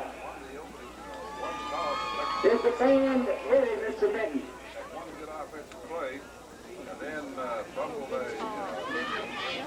We now present with pride the Pewitt High School Marching Band.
Richard Kitchen is joining us.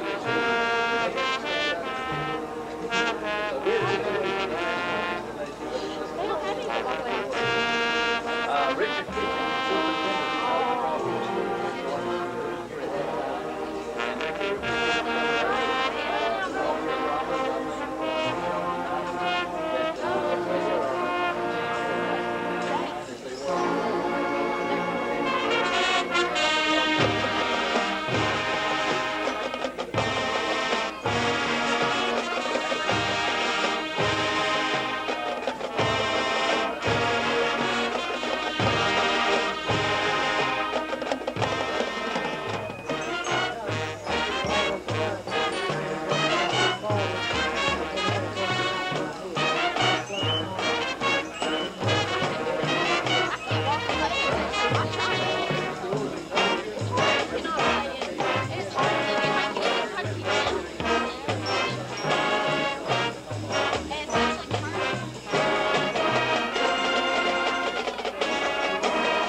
This time we would like to feature Pewitt's color guard and Majorette's line. Majorettes for the 1999 season are senior Jamie Clay, senior captain Courtney Russell, junior April Myers, and junior Holly Harrison. The color guard for the 1999 season members are senior captain Stephanie Passa, sophomore assistant captain Holly Waite, senior Rosie Alvera, junior Rebecca Horn, freshman Kaylee Bannon, freshman Brittany Hanna, freshman Lucy Collins, freshman Ashley Klein, and freshman Lauren Phillips.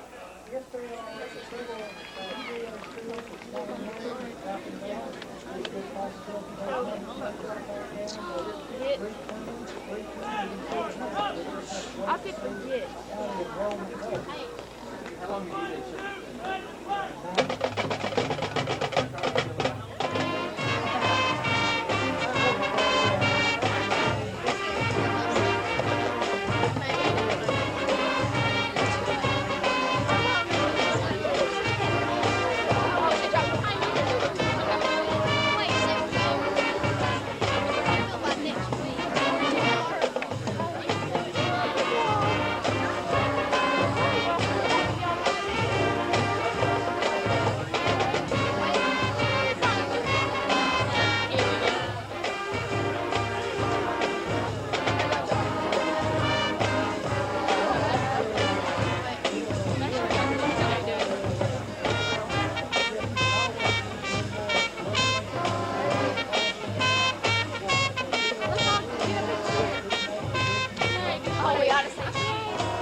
The band is under the direction team of J.D. Parker and Katrina Lawrence.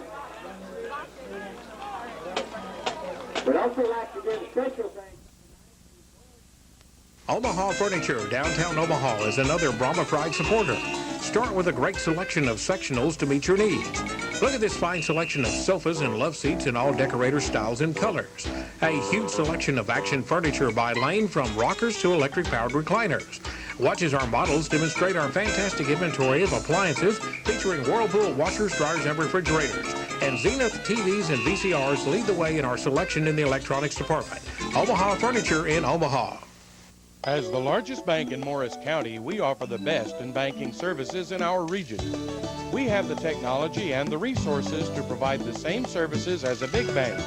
Recently, we've added banking by phone and the Visa check card program to our growing list of services. But what really sets us apart is our people. Our knowledgeable, friendly staff can meet all your banking needs. We've been here and we'll be here. You can count on us. We're Morris County National Bank.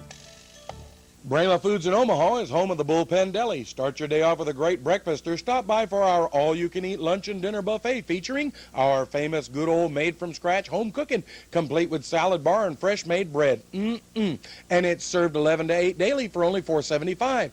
Thursday, Friday, and Saturday nights feature steak and fish specials, including all-you-can-eat catfish. Come by Brahma Foods for all your grocery needs and be sure to visit our meat market. That's Brahma Foods in Omaha, home of Brahma Pride.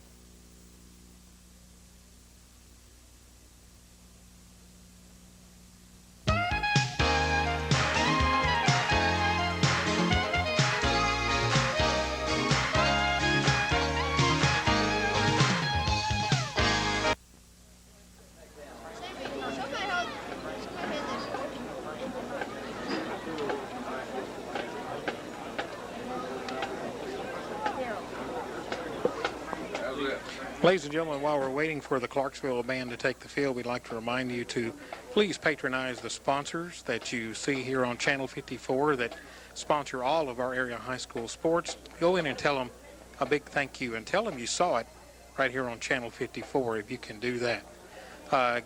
Again, during the games, we are having problems. There's a lot of antennas and transmitters here, and which is normal for a Friday night press box in football. Just sometimes you can get far enough away from them, it doesn't affect you, and sometimes you can't. Also, sometimes some of the football teams use wireless headsets. That just adds to more of what we call RF energy in the press box, and makes for kind of an unbearable situation for everybody, and just not much we can do. Also, sometimes we don't have control over the position we can put our camera. That's why sometimes you'll see parts of the window in the frame. There's just not anything that we can do. There was no outside position available to us, even though this would have been a nice night to be outside with the camera, because it is a nice, cool evening with a little bit of breeze blowing here in Clarksville. Now let's enjoy Clarksville High School band performance for halftime.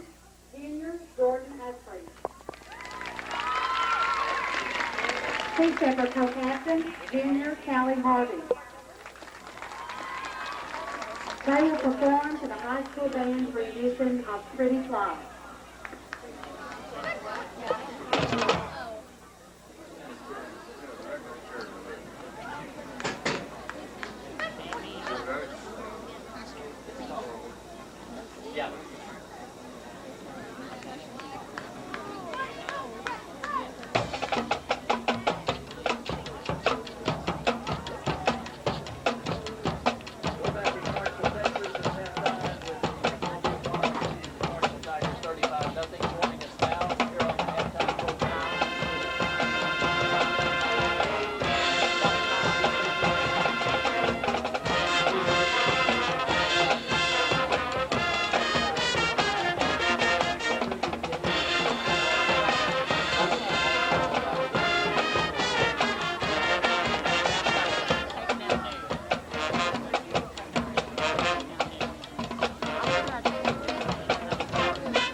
Speed Steppers of the week are Addie Allen, sophomore, and Amanda Parrish, junior. Thank you for your kind attention and very generous applause.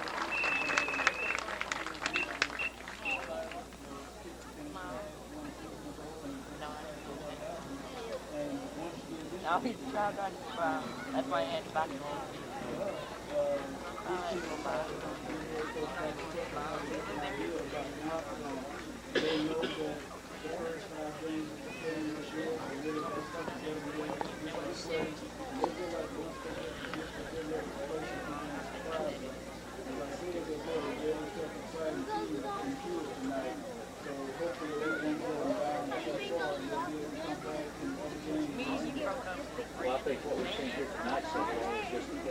Ladies and gentlemen, for your halftime entertainment, we proudly present the Clarksville High School Tiger Band. The band is under the direction of Chris Brannon and Michelle Anderson. The band is under the field command of drum major Lashika Pope. Musical selections for tonight's performance include the Beatles classics, Magical Mystery Tour, Hard Day's Night, Eleanor Rigby, and Hey Jude. Marchers of the week are Terry Bean and Kenya Ricks. The section of the week is the flute. Miss Pope, is your band ready? Made a name for themselves, but have maintained it as they are. And now, the Clarksville High School Tiger Band.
At the Gladewater National Bank of Omaha, our friendly employees offer you over 35 years of combined banking experience and are eager to help you with all your banking needs. Whether it's CDs, an IRA, traveler's checks, checking or savings account, a safety deposit box, or a business or consumer loan, you'll find it all at Gladewater National Bank of Omaha. Combine that with the convenience of a drive-through, commercial window service, and our convenient hours, and you've got it all. That's at Gladewater National Bank of Omaha, Highway 67, downtown. S-Mart of Omaha, Highway 67 and 259, another Brahma Pride booster. Open 24 hours forever. We feature gasoline and diesel, fresh delicious food from our deli, soft drinks, milk, bread, and snacks. Friendly people waiting to serve you at our checkout counter. Need to rent a movie? Look at our big selection. And we own our own laundromat right next door. We're a proud Brahma Pride booster. S-Mart, open 24 hours forever for all of your convenience store needs. Highway 259 and 67 in Omaha. Freddy's Auto Repair, Highway 144, 1 mile south of Omaha, is a proud Brahma booster. Freddie Joyner has 34 years experience, with 15 of those years as an ASE Master Certified Mechanic. Freddie does all types of general and automotive repair and an engine rebuilding. They're also high performance and rear axle specialists. They offer the latest computer diagnostics. Freddie's Auto Repair, located 1 mile south of Omaha on Highway 144. Freddie's Auto Repair, another Brahma Pride supporter.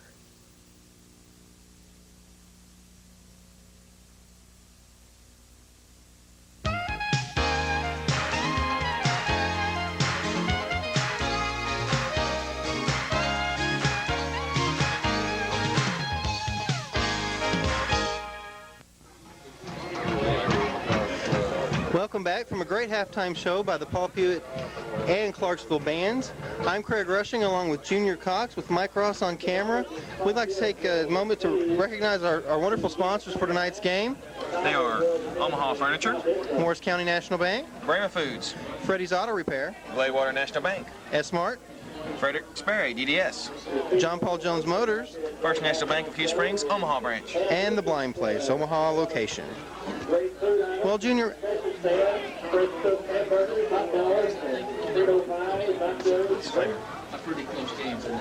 this telecast of this football game is copyrighted by K54CBTV and the Paul Pewitt Independent School System. Any copying or rebroadcast of this game without written permission from Channel 54, Paul Pewitt ISD, and the opposing school system is strictly prohibited.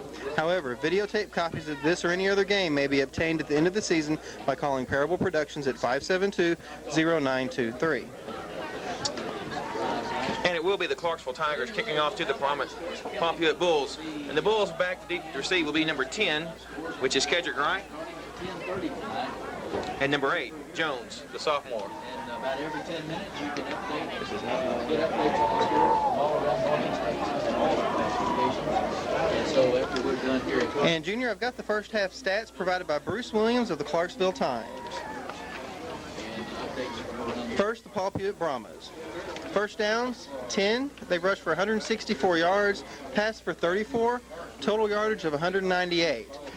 Passing by Wilkerson, 2 for 4, 0 interceptions for 34 yards. Pewitt's had 1 fumble, no losses, and 3 penalties for 25 yards. The rushers, 10 rushes for 100 yards for an average of 10 yards. And again, we'll mention Wilkerson, who was 2 for 4, 34 yards and 1 TD. Halftime score, 35-0, Paul Pewitt. Now, Craig, I believe for that 10 rushes for 100 yards is Kenny Boyd. Thank you, sir. Next, we have the halftime stats for the Clarksville Tigers with 3 first downs, 1 rushing yard, 25 passing yards for total yardage of 26. The fumble passing, 1 for 7, 1 fumble. That's a reverse. Like the penalty on flags flying in the air. It's going to be a Brahma penalty there, probably most likely for a clip. A continuation of those stats for the first half for Clarksville. 3 fumbles with 2 loss, 4 penalties for 20 yards, 3 punts for an average of 24 yards a punt. Thank you, Craig, for those wonderful stats.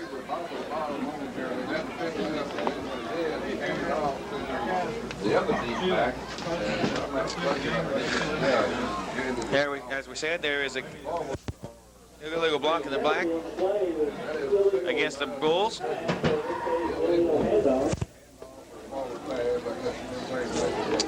Yeah, be corrected on that penalty is an illegal pass. They obviously threw the ball forward, flipped the ball forward on their handoff there for that reverse. That's going to bring the ball back all the way back to the 8-yard line. It'll be 1st down and 8. 1st down and 10 yards on the 8-yard line of the Bulls. This is the worst possession that the Bulls have had of the game. It'd be nice to see what a long drive will look like. It'd be nice to see them string together a lot of good plays here. Again, before I forget, I'd like to thank Bruce Williams from the Clarksville Times for providing the first half statistics. Raises up, dead hands off. Wilkerson has the ball. He's past the 20, the 30. He's on his own. On the 40, the 50. He could go all the way. He's being brought down by Kiner. He's giving up the gas. And Wilkerson scores all the way from the 8-yard line. No flags on the play. Well, there's our answer to the question. Can they have a long drive? A long one of one play. What a rush there by Wilkerson. I mean, it come out of nowhere. And now the score is 41-0. 41-0. Kind of speechless. That was a couple of pops and then a cloud of dust there, Junior. Again, you know, the defenders just can't seem to bring it down. The extra weightlifting it over the summer seems to have helped out. Again, Hawkins will be trying out for the extra point. And the Hawkins man is going to for the kick, off sides, but the kick is still good. Oh, nice concentration there with a couple of men in his face. That's right, but no flag.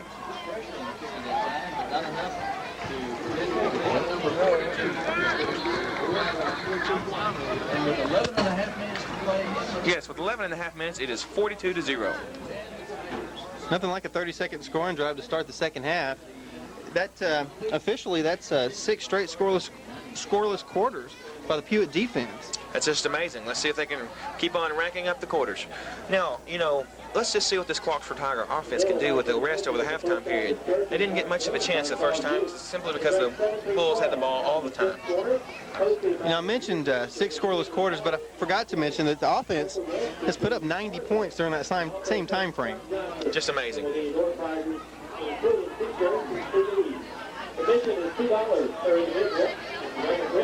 Hawkins again will be doing the kickoff. It seems that we've been announcing his name a lot here tonight, ladies and gentlemen. The young man has done quite a good job at kicking off. Again, number 22, Jay Edwards, will be the deep man back to receive. Watkins up, and also number 7. Bo Parker. Both the quarterbacks are the closer. You know, Watkins had a pretty good half, even though the stats don't show it. He seems to be the best athlete so far on the field for the Clarksville Tigers. Yeah, he seems to be the heart and soul of the team. Got to give him credit. You know, they don't look like they're giving up. They're playing hard. They're just being outclassed by the Pewitt athletes. That's true. You know, Parker had a good throwing arm on him. He just got popped 2 times and threw 1 for the interception. Edwards again brought down by number 22. I believe that was number 37. James Gilmore on the play. It'll be 1st and 10 on the 25-yard line for the, 27-yard line for the Clarksville Tigers. Well, let's see if Clarksville employs a new strategy at halftime. You know, lots of times they say the best thing you can do is go in for the halftime and just learn what you can do to try to change directions of this team. Let's see what they do. It'll be interesting to know what the coaches told the Clarksville Tigers at halftime, and vice versa. What Coach Bickham, told his team when they're up so big to keep them motivated. That's true. Parker is the quarterback. So 1st and 10. Nickerson, hit hard by number 9, which is Hercules Tarver. Hercules made him right at the line. Helmet-to-helmet contact with Hercules, bowling him over. Again, it's nice to see an offensive player like Tarver, state candidate for tight end, make a great defensive play. Multi-talented guys, these Pewitt Brahmas. You know, what's amazing is that the stats don't really show it, but, the Pewitt team is really a better defensive team than they are offensive team. Because the stars on the offense are really the stars on the defense also. These boys have size, speed, and quickness.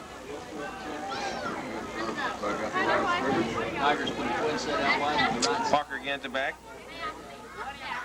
Up the pass. That was broken up They just can't seem to get the passing play up next. That was up to the big tight end, number 8, Kaiser. That was broken up by number 10, Kedrick Wright, Jr., for the Paul Pewitt Brahmas.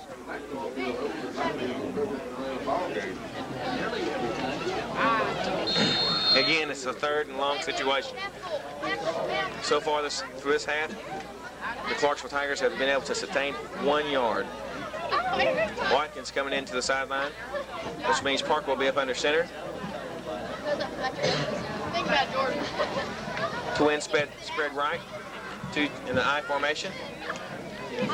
Let's see if they can get Parker a little bit of, it's a reverse. Number 9's on the reverse. Brought down right at the line of scrimmage again, Craig. That was a nice play. It looks like they fooled the Pewitt defense momentarily, but again, that closing speed really locked them down. Sure did. That's Cobbins on number 49 is the one who stayed home like all true defensive ends are supposed to be taught. That's very hard to have that little discipline there for a defensive end. You see the play on the other side of the field, you just want to go run and jump on the pile with the rest of the guys, but you just have to stay home to watch out for that reverse. Good job. But this time it's 4th and 8, and they're back to punt again. Jones back to receive the punt again. Good punt. Good, nice spiral, tight spiral. Jones fumbles the ball, but he picks up his own. Oh, nope. Clarksville ball. Clarksville has recovered the fumble. That is number 77. Chelsea Harris. That is the freshman that recovered the ball. Now, Chelsea Harris is the starting guard for the Clarksville Tigers, but he is a true freshman. He come up from being the quarterback, ladies and gentlemen, just simply because they did not have the manpower for the night's game, so they moved up their freshman quarterback. He is a starting guard. You know, that's only the second mistake we've seen from Pewitt in the last 2 quarters. You know, you'd think after multiple punts that they've had to cover that they would have gotten this down now, but they seem to keep having little mishaps here and there. Let's see what Clarksville does with this opportunity, Junior. Great opportunity here on their own Pewitt's 35-yard line. Best position here. Oh, Watkins, he's going deep. There's his number 2 is wide open, and he doesn't catch it. Oh. Right through his arms. Nice pass by the quarterback. Good run route by the receiver. Just slipped right through his hands. That's right. I really thought they had something there. That was number 2, DeMarlon Young. Almost had it right through the arms. You couldn't have asked a better pass play for it to have been right there. Almost, but he was covered just as good also.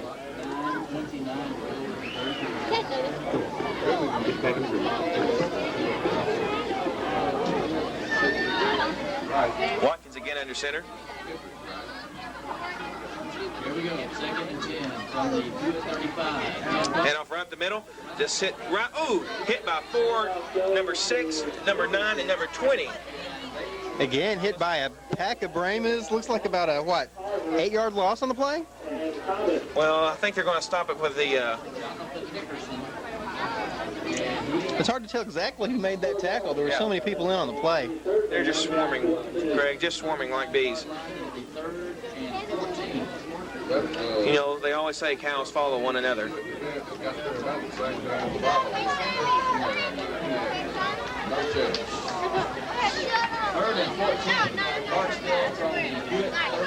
Now it's again 3rd and long.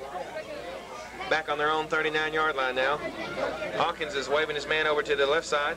High formation. There's a penalty. Excuse me. Clarksville with a delay of game. He backed up another 5 yards. Coach Hayes to be hating to see this. This is going to make a long 3rd and 19. Moved it all the way back to the 44-yard line. Just when we thought we'd have something going for them.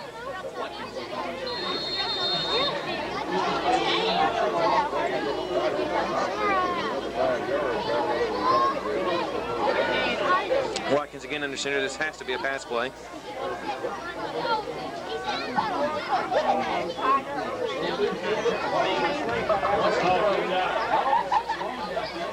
It's long, wide open, and he's going to have a score. Number 2. That's DeMarlon Young from a pass of Watkins of a 45-yard touchdown score. Hello, Bader. Beautiful pass play, don't you say, Craig? I would. Looks like the cover man got a little confused on the play. He gave up on it. Quarterback with the pump fake. He bought it. Touchdown, Clarksville. Nice pass play. Nice pattern. Nice reception. I've come to notice this. Parker has a little bit better passing arm, but with Watkins' speed, he's able to get away and break out of the coverage zone there and be able to lead the pocket and have a lot more time to throw. Just a nice play. It's got to be a real confidence boost to Clarksville. Question is, will they go for 1 or for 2? Looks like they're going for 2. I don't understand, but they are. They still have hope, but that's good to see. And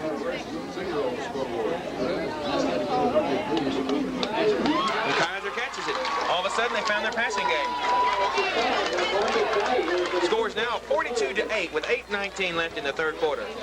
Again, nice zip on the pass. Nice reception. I wonder where that was in the first half. That's right, and with one play, Craig, they double their yardage total. No, maybe all they needed was good field position all along.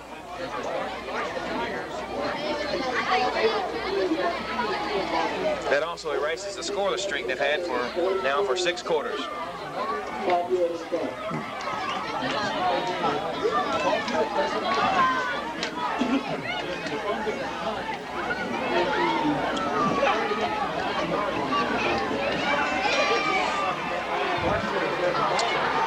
Pewitt's trying to pump themselves up a little bit more. That was really unexpected, I believe, but, you know, I'm proud for the Clarksville Tigers. They've always been great athletes, and they've always hung in there. Been a very prideful school. I know it's really early in the season, heck, early in this game, but it'd be nice to see how the Pewitt offense responds to this little bit of adversity. That's true. You know, last time, let's remind you that Jimmy Wilkerson did have a 95-yard touchdown turn in one play. I think that's fairly accurate. You know, and again, back to that play, that could have been a backbreaker for most teams, but Clarksville responded with a score. That's true. We'll have to see what they go for. Since they're going for 2, they may try the little pooch kick here again and see an onside kick and see if they can't recover. But most likely they will try to kick it deep just to try to get Pewitt that bad field position again. Well, we'll see if the Clarksville special teams and then their defense stays with the momentum the offense generated. That's true. It's a good kick. Good and low. Up and another fumble on the kick. Can't seem to get the ball.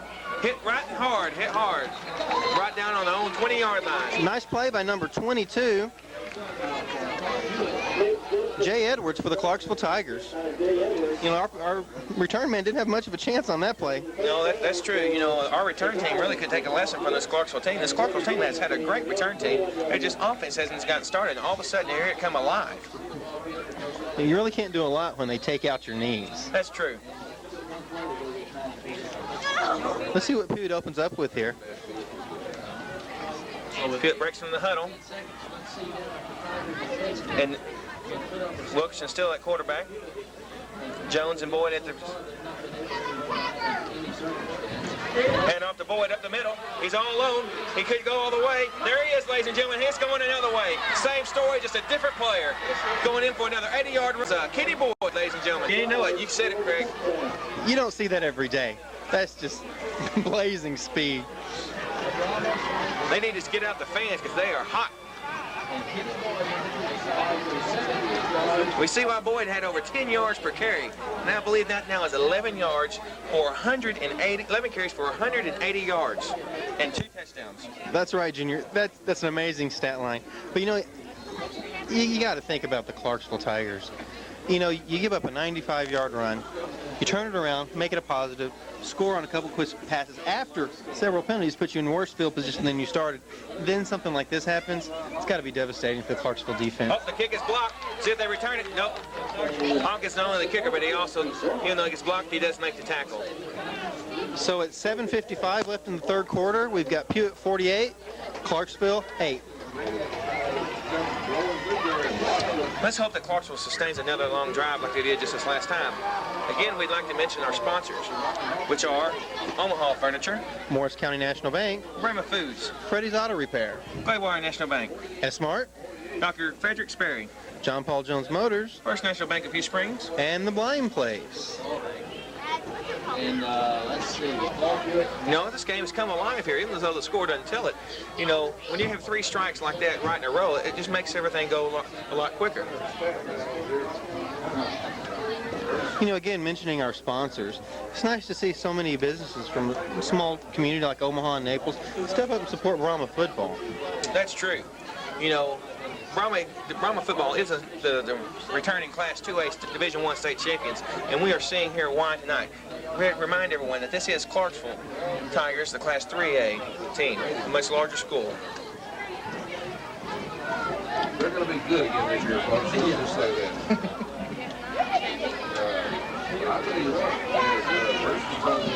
I don't know about you, Craig, but I've enjoyed doing this tonight.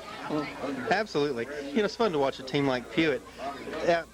I don't know what the word is. Great, good, whatever you want to say. Totally they're going to be awesome, baby. They're going to be something to watch this year. You know, we've got a great seat. It's going to be a lot of fun. I don't know how many of those 80, 90-yard runs I can stand, though. I know it. It's quite intimidating. It kind of takes your breath away. Again on the kickoff turn. Brought down by the first man. Oh, but there's a penalty on the play. That was a great tackle there by number 4, Delwyn Johnson, 230-pound senior. Man, for a 230-pounder, he got down the field quick, didn't he? And he's brought down about the 22-yard line, but there are flags on play. Let's see what's happening. All right, Master. Now let's see if you can go 2 for 2. Illegal block below the waist. It's going to go against the Clarksville Tigers. Going to put them back in from the 22. It's going to be half the distance to the goal line. It's going to put them about the 11-yard line. Let's see what the Pewitt defense does. If you remember back in the second quarter when they had him pinned down inside the 10, the Pewitt defense spent more time in the Clarksville backfield than Clarksville did. I know it. They came mighty close to safety. There's a couple of plays there by Anthony Stanley that just blew through the offensive line. You know, I saw Stanley working out over the summer, and it was just amazing how much the young man progressed. Be first down and 10 from their own 11. Parker goes under center. Pitches up. There's going to be a sweep to the left. He gets a few yards.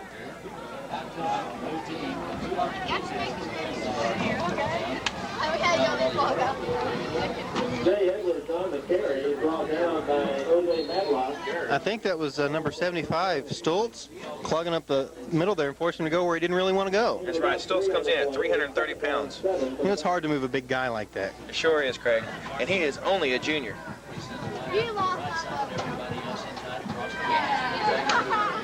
You know, that's quite a set of impressive bookends there we have there. Isn't it, though? Sheer size. Another sweep. They're going to Stoltz sides. Stanley up.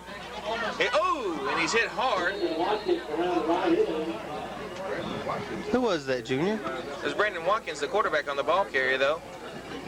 But I believe that was number 6 on the tackle. That was Desmond Jones making the stop. Number 8. It's difficult to discern numbers up here at times, isn't it? You get bodies flying around. It's kind of hard to pick them out. 3rd and 1. I don't know if I've called that number out tonight, though, for Craig. This is the best position they've had for a 3rd down conversion. Single. Up, Parker for quarterback. He tries it. Kaiser. Kaiser just cannot seem to pick the ball up. He just seems to be worried about all the defenders around him. You really can't blame him. The Pewitt secondary closed. He had 3 guys hanging off of him. It's really hard to pick it up out of a crowd like that. So the question here is, should the coach go for it since he's so close, or is he going to punt? I do not see the punter going out yet.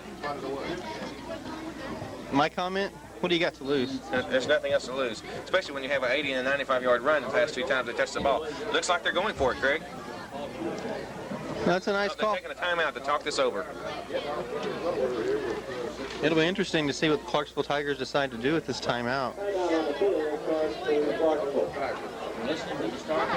You know, one thing I always have to mention, Craig, is that even though these two teams out here are trying to go at each other's throat at this fearsome battle, you know, tomorrow they'll be friends. You know, Clarksville's not that far away from Omaha and Naples.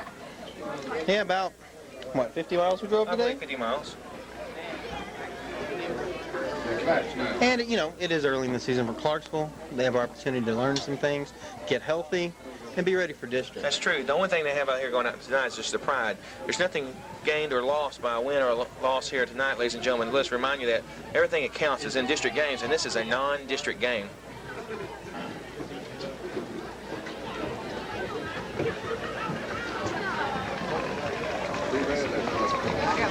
Well, we got a timeout here, folks. We've got Terry Malone here, who used to call football for us in Mount Vernon. And Terry, what do you think about Pewitt this year? What does it look like to you? It looks like they're every bit as good, if not better than last year to me right now, at least on this field tonight.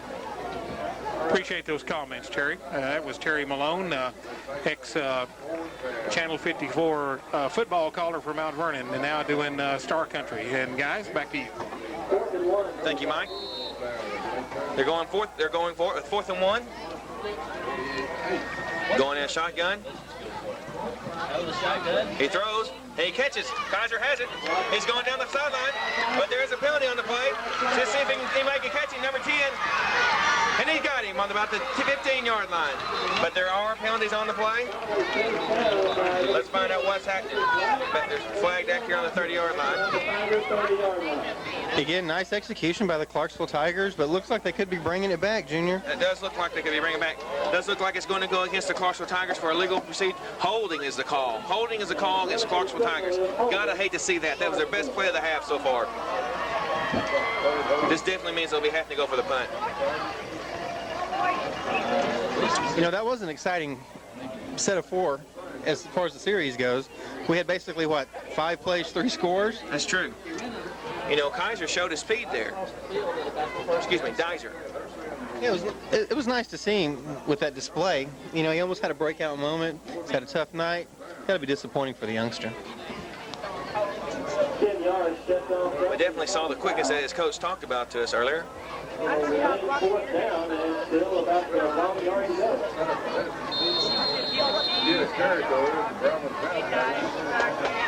It's still 4th and 2. I guess the penalty went against where the holding call was at, which was downfield, which kind of shocks me. So if you're going for it again, don't blame him. Worked one time. That's true. But they don't have their big man out there this time. Let's see what happens. There's Parker in the backfield. Watkins going splitting right. He tries to throw it. And he's caught it. And he's gone again. Number 2. That was Whetstone. Excuse me. Marlon Young on the carry. Catch, excuse me. That really was a good-looking play by the Clarksville Tigers. If I was an opponent for the Paul Pewitt Brahmas, I'd have to be watching this film here, ladies and gentlemen. You know, the coverage in the backfield is kind of loosened up here the second half, and Coach Bickham's going to have to work on that.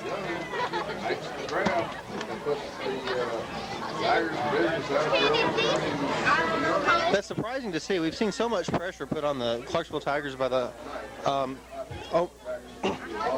clutch is what I had to say about the quarterback. He had 2 defenders hitting him as he threw the ball on the pinpoint accuracy. They're going to the shotgun again. This is Watkins. Oh, there's another penalty on the play. Watkins all by himself. We have to see what this is all about back here on the flag. Looks like they're going to be calling it back. Had a little frog in my throat there. What I was trying to say is that, you know, we've seen so much pressure put on the Clarksville team by the Pewitt front 5 that they haven't had an opportunity to throw. You think maybe fatigue this early in the season, being warm out there, has a little to do with it? I don't know. It's your guess as good as mine, Craig. Looks like it's going to be going against a little illegal procedure. Going to be calling the ball back. It's going to be 1st and 15 now. 1st down and 15 yards to go. Again, we've got 5 minutes left in the 3rd quarter. The score is 48-8, Paul Pewitt.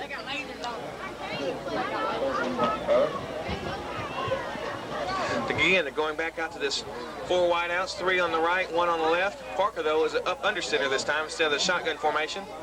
Team gets set. He's going for the quick pass behind the back. Going to Watkins. Doesn't go anywhere. He's hit behind the line of scrimmage again by a swarm of Pewitt Bulls.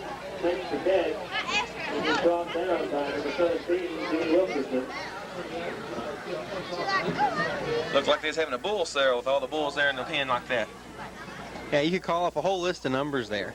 Uh-oh, Watkins, their star athletes, hobbling off the field.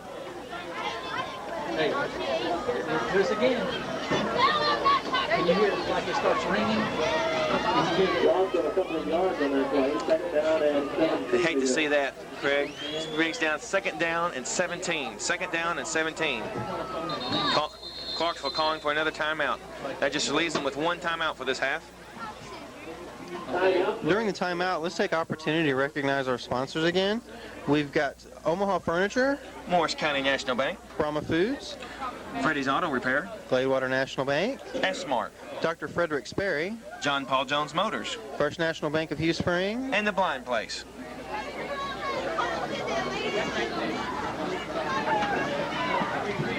You know, it's really starting to cool down out there. I was coming to the same conclusion, Craig.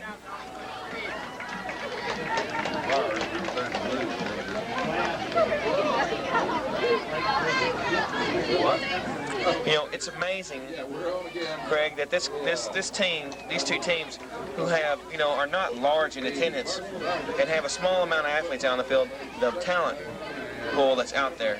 You know, we have some Division I class college talent out here that we ought to be taking care of. Someday we might be seeing in the national spotlight.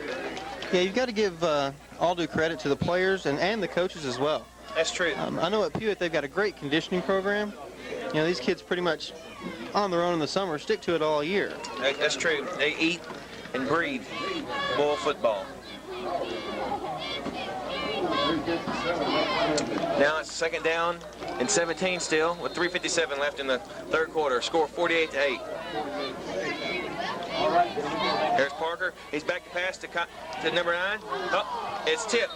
Almost intercepted there by number 11, Stephen Sperry. You know, Sperry's been probably the best cornerback out here in this coverage. He's broken many plays up tonight, Craig. Yeah, he covered his man like a blanket there. You know, he was overmatched. Dizer was much taller than he was. You know, it's nice to see Pewitt look this good the 2nd game in the season. You know, they've had maybe 1, 2, 3 mistakes. You got to expect that, though. Overall, it's been a sterling performance. That's true. You know, as they play more games, they're just going to become a more tight, bonding unit, and they'll be able to just destroy teams. It's kind of scary if you think about it. Pass again by Parker. He's had the best arm. He's hit while he throws, though, and it's intercepted. Oh, knocked down by his own defender. Hercules Tarver, number 9, had that ball, but it's knocked down by number 8, Desmond Jones, the sophomore. Just trying to grab the ball, each one of them trying to take it for themselves. You know, during the pass play, I was watching Stoltz, number 75. Yes. And that's a pretty good explanation of why Pewitt's been able to put so much pressure on the quarterback. They had about 4 blockers hanging off Stoltz. Left everybody else alone. He's a mountain of a man. Mountain of a man. Punt again back here. Jones back again to receive the deep punt.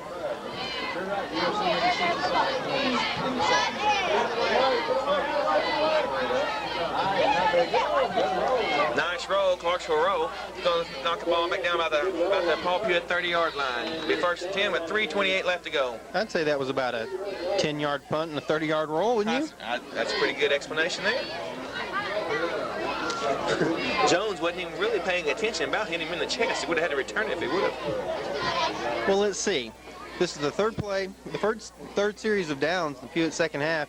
So we've seen a 90 and 80-yard run. You think they'll tear up 70 here? Maybe Jones go 70 this time instead of Wilkerson and Boyd going 70, 80, and 95 themselves. Personally, I wouldn't mind seeing a trifecta.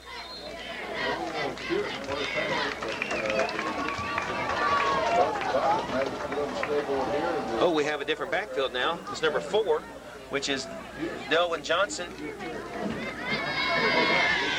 Mine's the quarterback. Johnson's got the carry. He's going for another 7 yards. You got to change the quarterback as well. With Sperry, he's the one that just had that nice defensive play there the last Clarksville series. 6-yard pickup. It's going to be 2nd down and 4. So that gives us Sperry at quarterback. And I believe Mitch Gibson in the backfield. Yes, along with Gibson, Boyd. Along with Boyd. Wait, you have to be looking for Boyd on this carry. Nope, it's Gibson up the middle. Gibson up the middle. Gets right back to the line, original line of scrimmage. It's nice to see him start spreading the offense around a little bit. Well, it was only due time it's going to happen. Neil Wilkerson's been playing the whole game. Number 3, Ryan Force is coming into the game. He's a senior at 135 pounds. And I got to say, this is our first time to see Wilkerson all year. He just looked phenomenal. Sharp, nice passer, great runner. You understand what Dave Campbell's Texas football is talking about. Absolutely. Hand off to Boyd this time. He's up. He cuts back. He goes right past the first down yardage if they mark the ball correctly. And that was Sperry with the handoff. Nice run by Boyd. I thought he was going to break it again there for a second. Uh-oh, we have a bull down. Someone's slow to get up. That was Boyd down. It's just a little shaken up. He doesn't seem to be hurt very much. It's nice to see an athlete leave the field on his own power. It'll probably be one of the last times you see him tonight, Craig. I wouldn't doubt it. It looks like he maybe had an injury to his hand, but coaches are tending to him. Looks like he'll be okay. Be first down and 10 on their own 41-yard line with a minute 55 still left in the third quarter. The score is 48-8, Paul Pewitt Brahmas.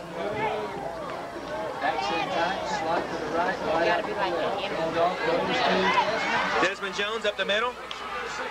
Jones goes for about 20 yards. Holy cow. Another great run, but there's a flag on the play about the 43-yard line. That's kind of up in no man's land. That could go either way. It's kind of hard to follow. Nice run by Jones. Seems like no matter who they put back there, they've got success. Guaranteed.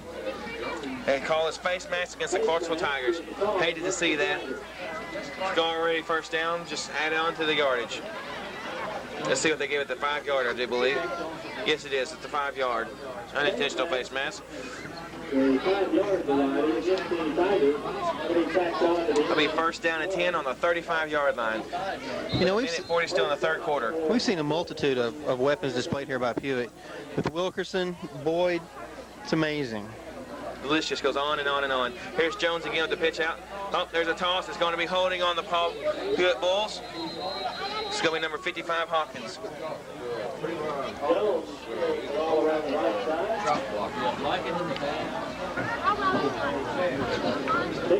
Cody's the call. They'll be 10 yards back.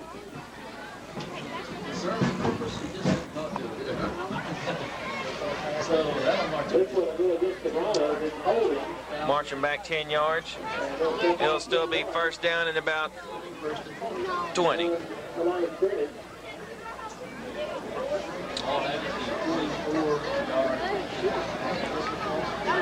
Craig, as you see here at the beginning of this, at the start of the substitutes start to come in, you see that they're just a little bit more uneasy with the offense, you know, but there's good time still left in this game where they can get in a lot of repetitions and where these mistakes will tend to drop off as the season goes on. Oh, absolutely. You never know what you're going to discover in times like this. His pass number 85 is wide open. Oh, and he knocks the ball down. Good defensive play by the wide receiver. Absolutely, D. Number 4 on the play for Clarksville. Clarksville defensive back had a clean shot at the ball. And Chris Hall, heads up play. Heads up play by the wide receiver. You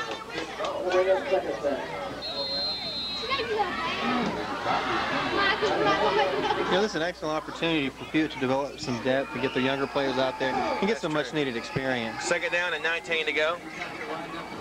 Sperry under center. Backs up the pass. Hits the wide out. Oh, no. Incomplete pass. Sperry was hit on the play after he unleashed the ball. The last pass attempt went to Ryan Forrest.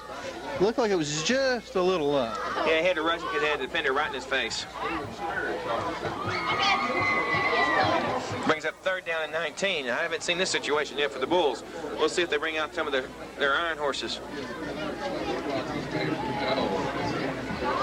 Yes, they bring Boyd back out in the backfield.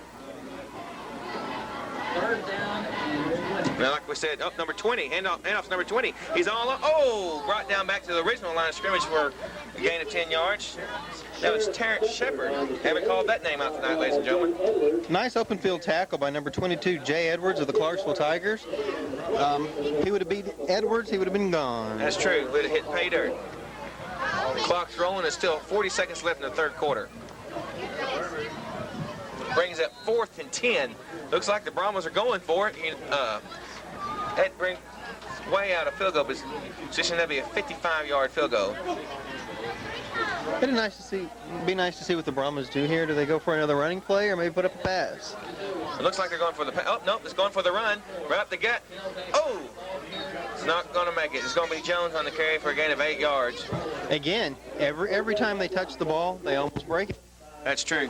That brings the turnover and downs, brings up the Clarksville offense. The Clarksville's going to take over about on their old 28-yard line, brings up the Pewitt defense. The question is for the Clarksville Tigers, would they rather their defense be out there or their offense? Personally, I don't think it really matters. They're both probably tired of the game at this point. That's true.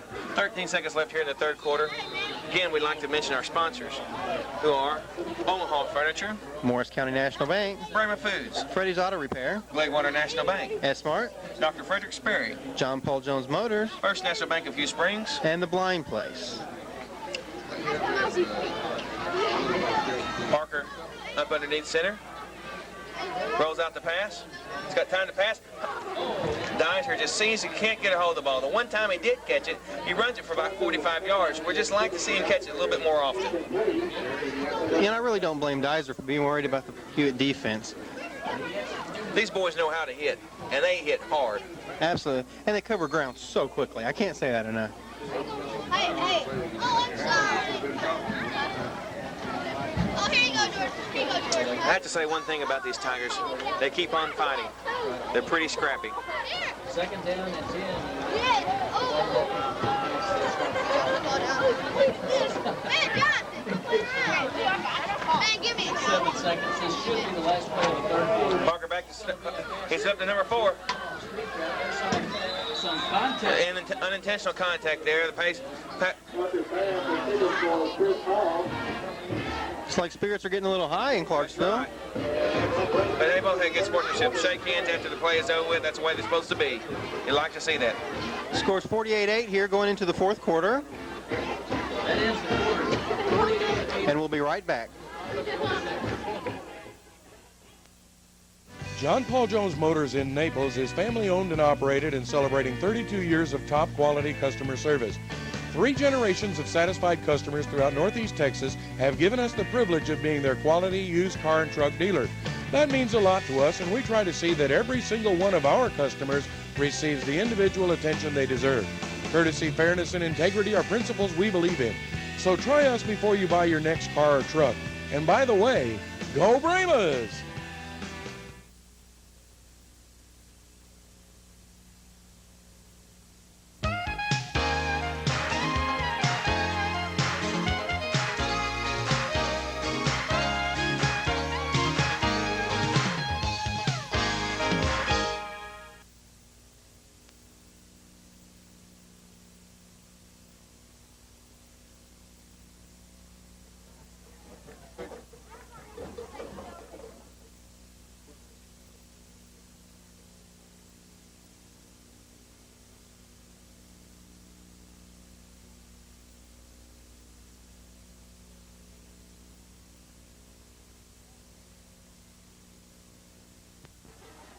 Back again. Clarksville on the center. Parker back to pass.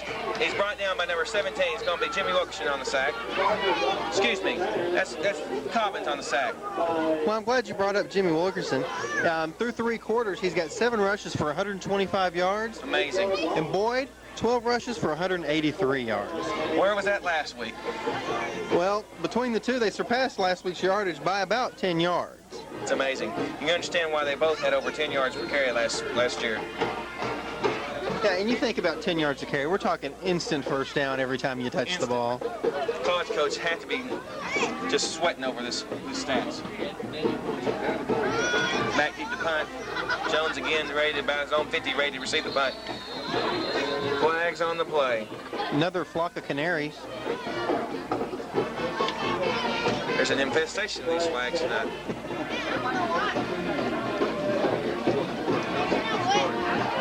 No legal procedure against the Clarksville Tigers. Just can't seem to get it going here. Have just these little bitty pitty-pat mistakes are just killing them tonight.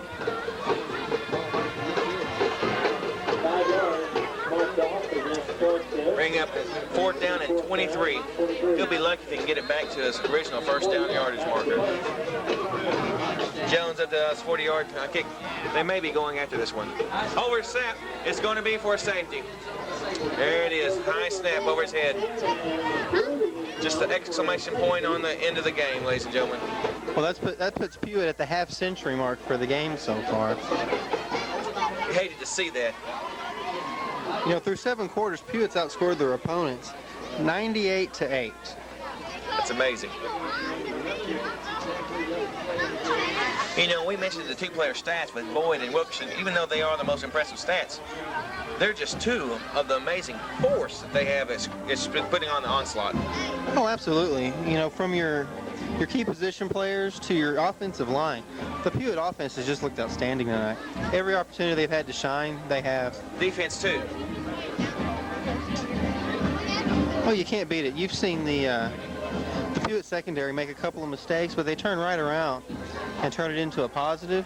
You just can't coach that. That's true. But I am most impressed, I think, with the Pewitt defensive line. I can't think of how many times they've been in the Clarksville backfield this evening. Well, we know we don't give the line much credit as we should. You know, the line is the base, the foundation of this house that they have that the Paul Pewitt Brahmans have built here tonight, ladies and gentlemen. Without their support, these Wilkersons and Boyds would not be racking up the yards that they've gained tonight. After the safety, the Tigers will now kick off from their own 20-yard line. And kicking off their own 20-yard line.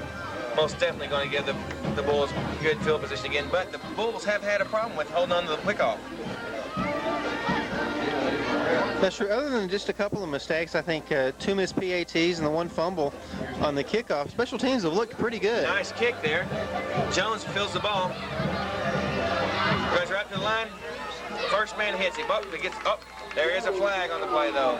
Again, a perfect example of one tackler, and he could have been gone. That's definitely going to be a flag against the Paul Pewitt Bulls. Their kicking game has really got to work on the penalties and mistakes they've had. You know, a more opposing foe here would have them hurting at this time. First foul block below the waist against Pewitt. It's going to put him back into the 15 yards, which is going to put him about the 31-yard line.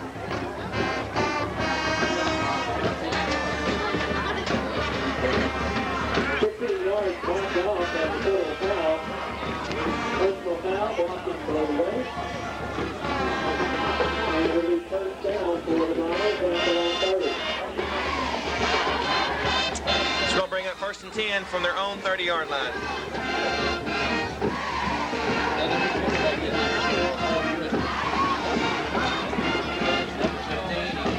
He pitches off to the... Ooh, gutsy pitch there, Craig. Gutsy pitch.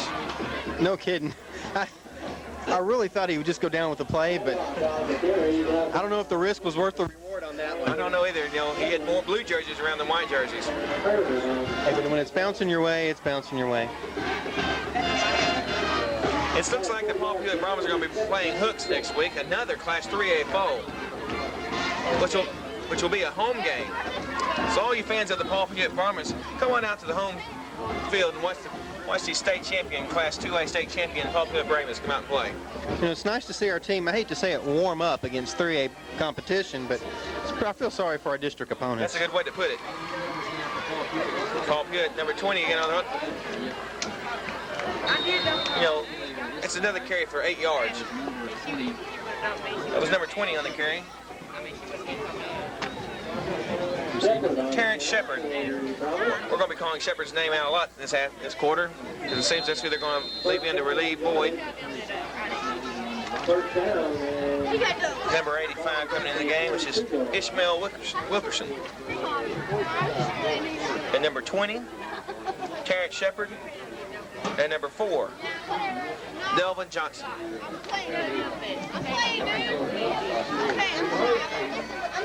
Delvin Johnson's going to be the fullback, with Shepard going to be the tailback. Excuse me, Gibson. Johnson's got the carry. Looked like a late hit there, Junior. Like a late hit, it sure does. That's probably just frustration coming out on the Tigers. You know, they're picking on a pretty good size boy. I don't know if they ought to be hitting him late. I tend to agree with you there. I'm looking at the score from last year's Pewitt Hooks game, and it was a close one, 7-0, won by Hooks. You know, looks like Pewitt ought to go into next week on a pretty good roll with a vengeance. We should see a pretty good game. That's true. That's what I was going to bring up, Craig. You know, Pewitt proved themselves to the Class 2A schools by winning the Division I state championship. But they still have something to prove to Hooks and to Lennon Kildare, the 2 teams that they lost to, and Pewitt. Don't forget Mount Vernon. Those account for their only 3 losses. You know, and this is the next 3 teams they're going to be going up against.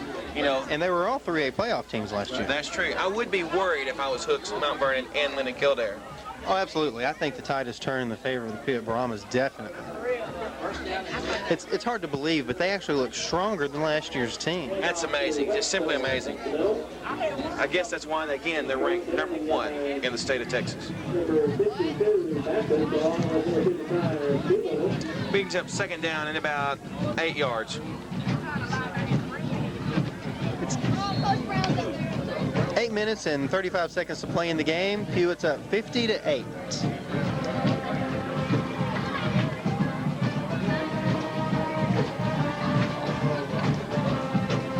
Well, looking at the crowd, Junior, I don't see that many of our Pewitt fans have left. No. You know, that just goes to show the support, even though they're winning. Oh, the fumble on the play. Oh, and the pass goes right through number 85's hands, which is Ishmael Wilkerson. Pass was a little bit high and a little bit late. It's not his fault. Clarksville sitting in number 75, C. Harris. He is a big man. He comes in at 330 pounds.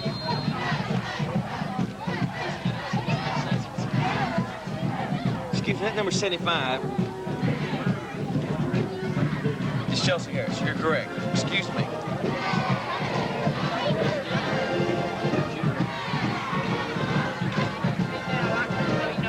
Number 20 on the carry. He goes around the end. He's all alone by himself. He's brought down by a couple of tacklers on around the 30-yard line, ladies and gentlemen. That's another first down. That's a 3rd and long, another first down by the Paul Pewitt Brahmas. Nice run by the junior Terrence Shepard. Again, we see another potential weapon for the Brahmas. You know, when you're a gunslinger, you're glad to have the 6-shooter. But when you're us, we can go to war because we got a machine gun. I mean, we just loaded.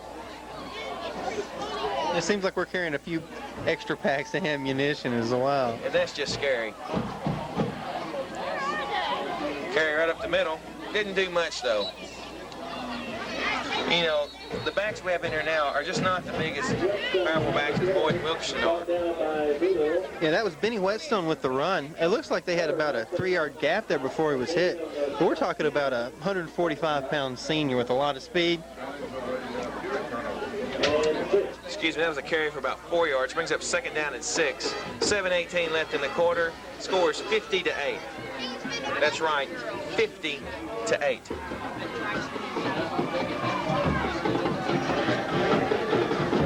This is number 15, Munn under center.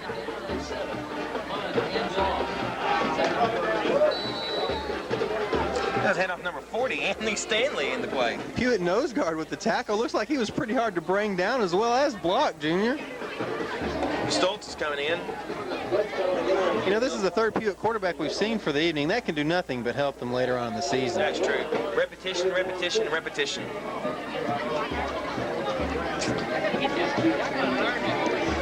You know, I'm looking at the Pewitt roster here, and I don't see very many teams.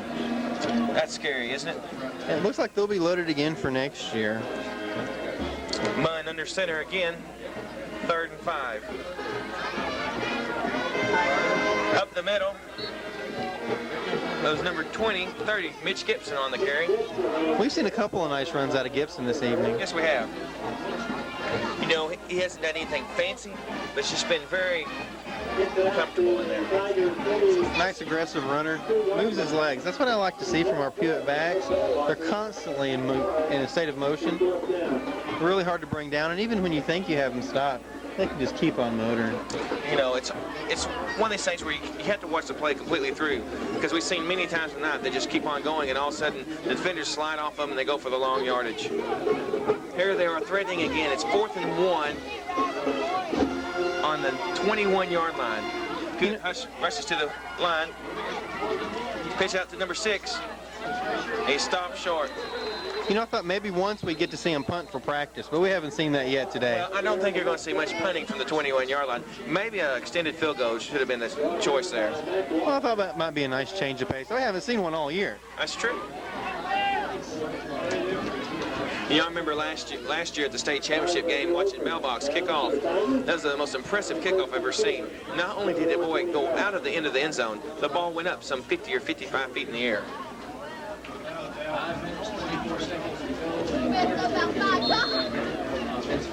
Well, we get another look at the Pewitt defense. What do you think they're going to use for motivation in the last 5 minutes of the game, up 50-8? Personal stats, Craig, is all I can say. Personal stats. I was thinking maybe wind sprints from Bickham. That's true. Hate to see any mistakes right here, wouldn't you?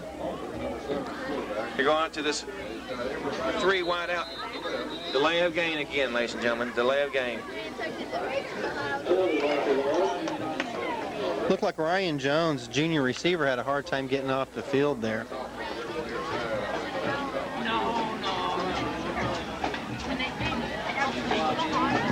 Illegal substitution. Cannot come out. There's a new rule this year, Craig.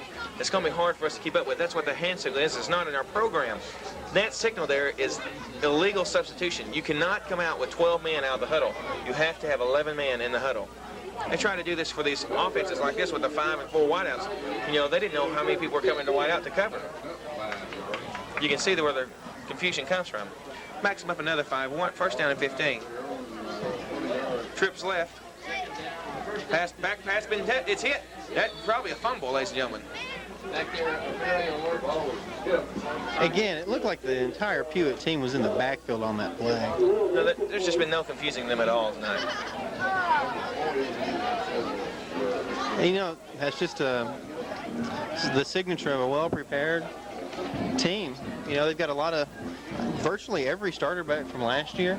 They know what they're doing. I imagine it's been a pretty easy job of coaching these fellas. That's true. The sad thing is you really don't even miss the stars from last year. That's amazing. And you figure a guy like McGarry, you know, phenomenal athlete. Hardly missed. Yeah. There's a fumble on the plate. He kicks the ball. It's going to look like... Yeah, the promise. Looks like they gained another fumble. Gain possession there on about the 9, Junior. It sure does. You know, what did they do here? Tack it on, or just work on some schemes, or you know, I guess Clarksville's just at their mercy. Well, I think, you know, with 5 minutes left in the game, you pretty much put everybody in there that hadn't seen action before and let them do what they do. That's true. You know, some of these boys, it may be the only time they get to play this year, you know, and if they get a touchdown, you know, who can blame them? Yeah, and you may find a diamond in the rough. That's true. You never know when another Kenny Boyd comes out of the shell. It's Gibson again in the backfield. Mine under center pitches off to Gibson. Gibson spreads to the left. He looks like he's got pay dirt right there. Yes, sir, ladies and gentlemen. One play. One play. Again, another nice run by Gibson. That's true. You know, and Gibson deserves it. He's been out there almost the whole game playing sparingly for Boyd and for Wilkerson in there. You know, it's about time that he scores too. Yeah, it's nice to see a guy primarily used as a blocking back, you know, actually get to touch the ball and score. You know, this will help in the future weeks by because, you know, when Gibson comes in, the opposing teams will have to see him as a threat. It's nice to see, you know, a senior like Gibson his last season get some touch, you know, have something to talk about. That's true. That's true. Hawkins again for kicking. He's breathing hard, ladies and gentlemen.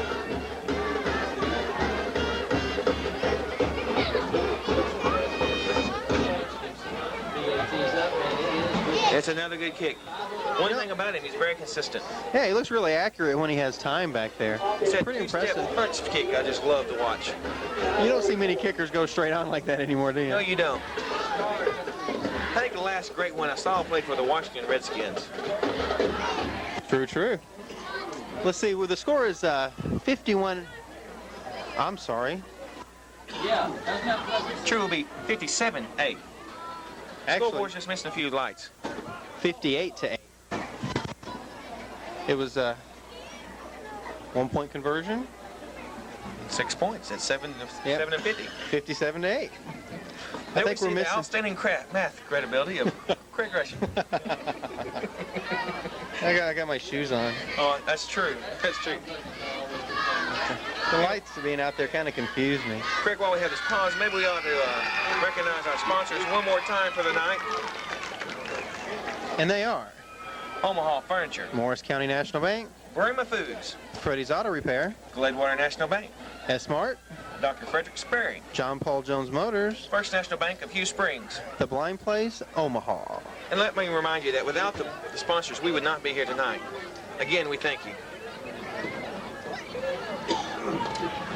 You know, Craig, it does kind of surprise me that they left Hawkins doing the kicking duties. You know, I don't see what would hurt to try another kicker out here in this situation.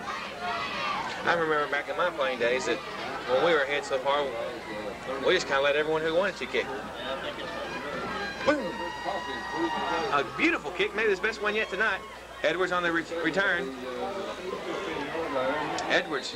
You know, nice coverage by the Pewitt special teams again. Another thing about that kicker, you know, if he ever needed any practice, he doesn't anymore. That's true. They can give him the week off. You know, the one thing about it, like you said, the coverage was good that time by the Bulls, which has, you know, been getting better as the game's gone on. That looks like the best work they've needed all night long. You know, a good indicator of how well Pewitt's done tonight is that they're all dirty on the front. You don't see anybody dirty on the back. That means that they've been pushing for. It's nice to see. Well, and one thing about the Clarksville Tigers, you know, they have had spunk throughout this whole game. Their effort has been the same from the beginning to the end. Yeah, and they have had a couple nice plays, like this one. Like this one right here. This is a good play. Nice run by number 9. That would be Richard Harris, and a nice block there by the receiver, Ryan Jones. He broke him for an extra 10 yards. That is the third quarterback we've seen tonight. Where's that been all night long? That's another first down. You know, this Clarksville team, if healthy, has the potential to be pretty good. That's true. And again, that just goes to show you the talent base here in East Texas. Coach has to be happy with that play. Oh, absolutely. Richard is a junior coming in at 150 pounds. You know, you're down 57-8 with 4 minutes left. Why keep trying? Just pride, I guess, and that's nice to see that the Clarksville Tigers have a lot of that. Nickerson on the carry, but did not go very far at all. Back to the original line of scrimmage. Maybe a gain of 1. Brings up second down and 9.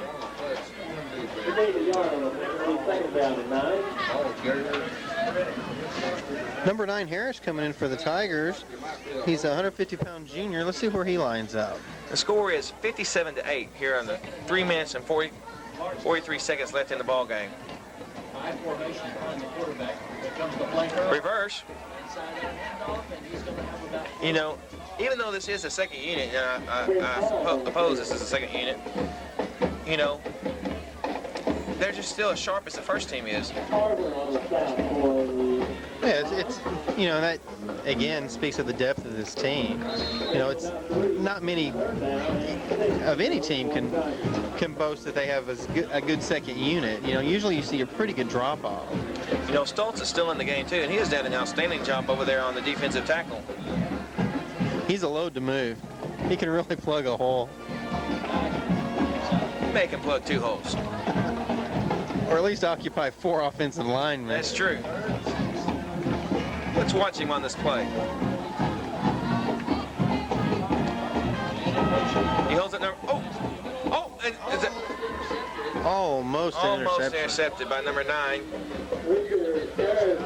Richard Harris. Richard Harris. That's the same. Harris had a nice tackle on the previous play. He sure did. Brings it 4th and 6. Will they punt or will they go for it? They have nothing to lose to go for it. I'm thinking I'd air it out if I was the coach. They're punting. Maybe I'd punt if I was the coach. You know, go along with Hawkins' leg.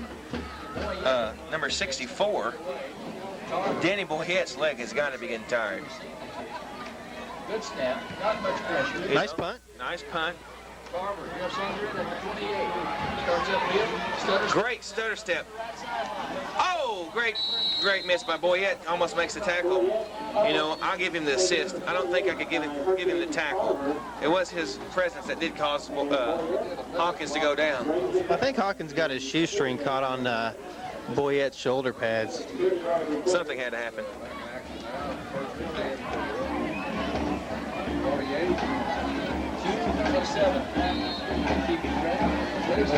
Well, we've got 2:37 left in the game with Pewitt up 57-8. Let's see what the Pewitt offense has up their sleeve.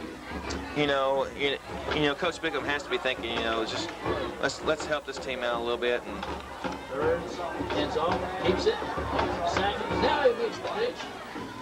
That's another one of those last-second pitches there, Junior. They're really going to have to talk to Munn about that. You know, Munn's coming down holding his arm kind of. Well, he's probably just disgusted with himself out there. You know, I'm really anxious to see next week's game against Hooks. Should be stiffer competition. You know, the Bulls really need that going into their district schedule. That's true. But this has been a great warm-up match here. Just to show them that they can play these Class 3A teams and show them who is boss.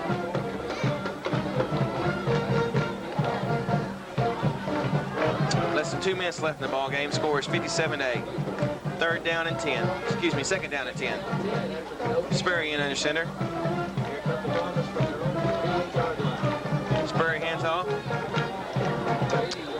Maybe 1 yard. Didn't gain much on the play. Well, it looks like we've got a trickle of fans headed out of the stadium looking to get an early start on the traffic here. 1:28 left in the game. The score remains the same, 57-8. Paul Pewitt. Bring up 3rd down and 10. 1 minute and 15 seconds remaining in the ball game. See if the coach tries to have them air it out here just to see if they can get some repetitions down. Sperry under center. Nope, goes the handoff again. It looks like he's got a man wide open. That's going to be close to the first down yardage. That was the senior Benny Whetstone with the second carry of the game. Again, a lot of speed for the little guy. That's what I was going to say. It looked like he was a starter on that play. Got a first down, 3rd and 10.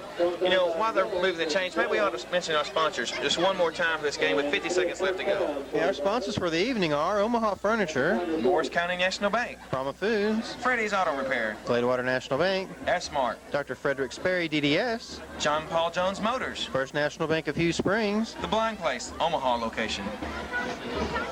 Again, this is Junior Cox with Craig Rushing and Mike Ross as the cameraman.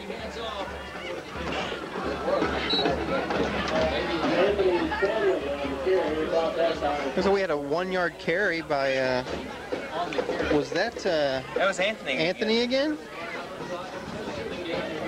I think the coach would like to see Anthony get in here. You know, he is a large fullback.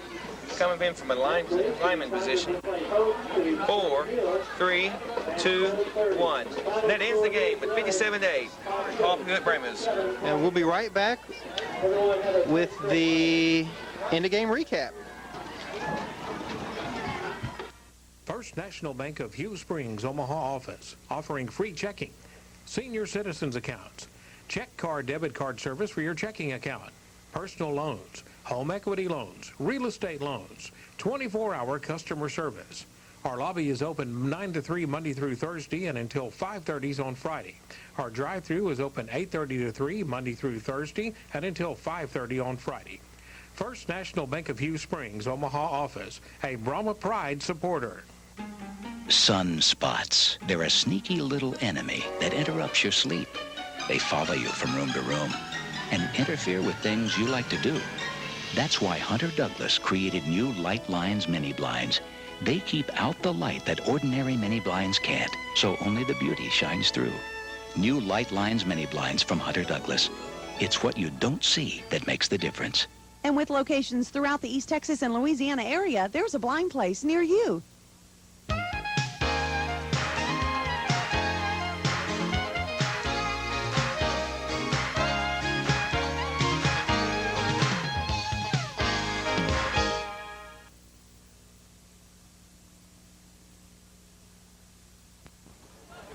Okay, welcome back to the game's recap. We have Brahmas with a 51-8 victory over the Clarksville Tigers. We've enjoyed entertaining you, hopefully, with our first broadcast. We look forward to seeing you again for our next broadcast next Friday versus Hooks.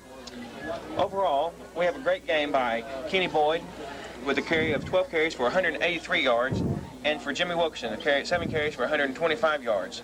Also, we'd like to mention our sponsors just one more time.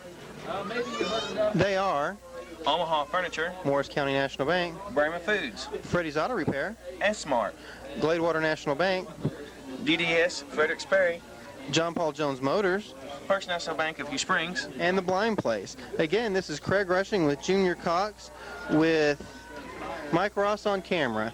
Thank you and good night. 35 and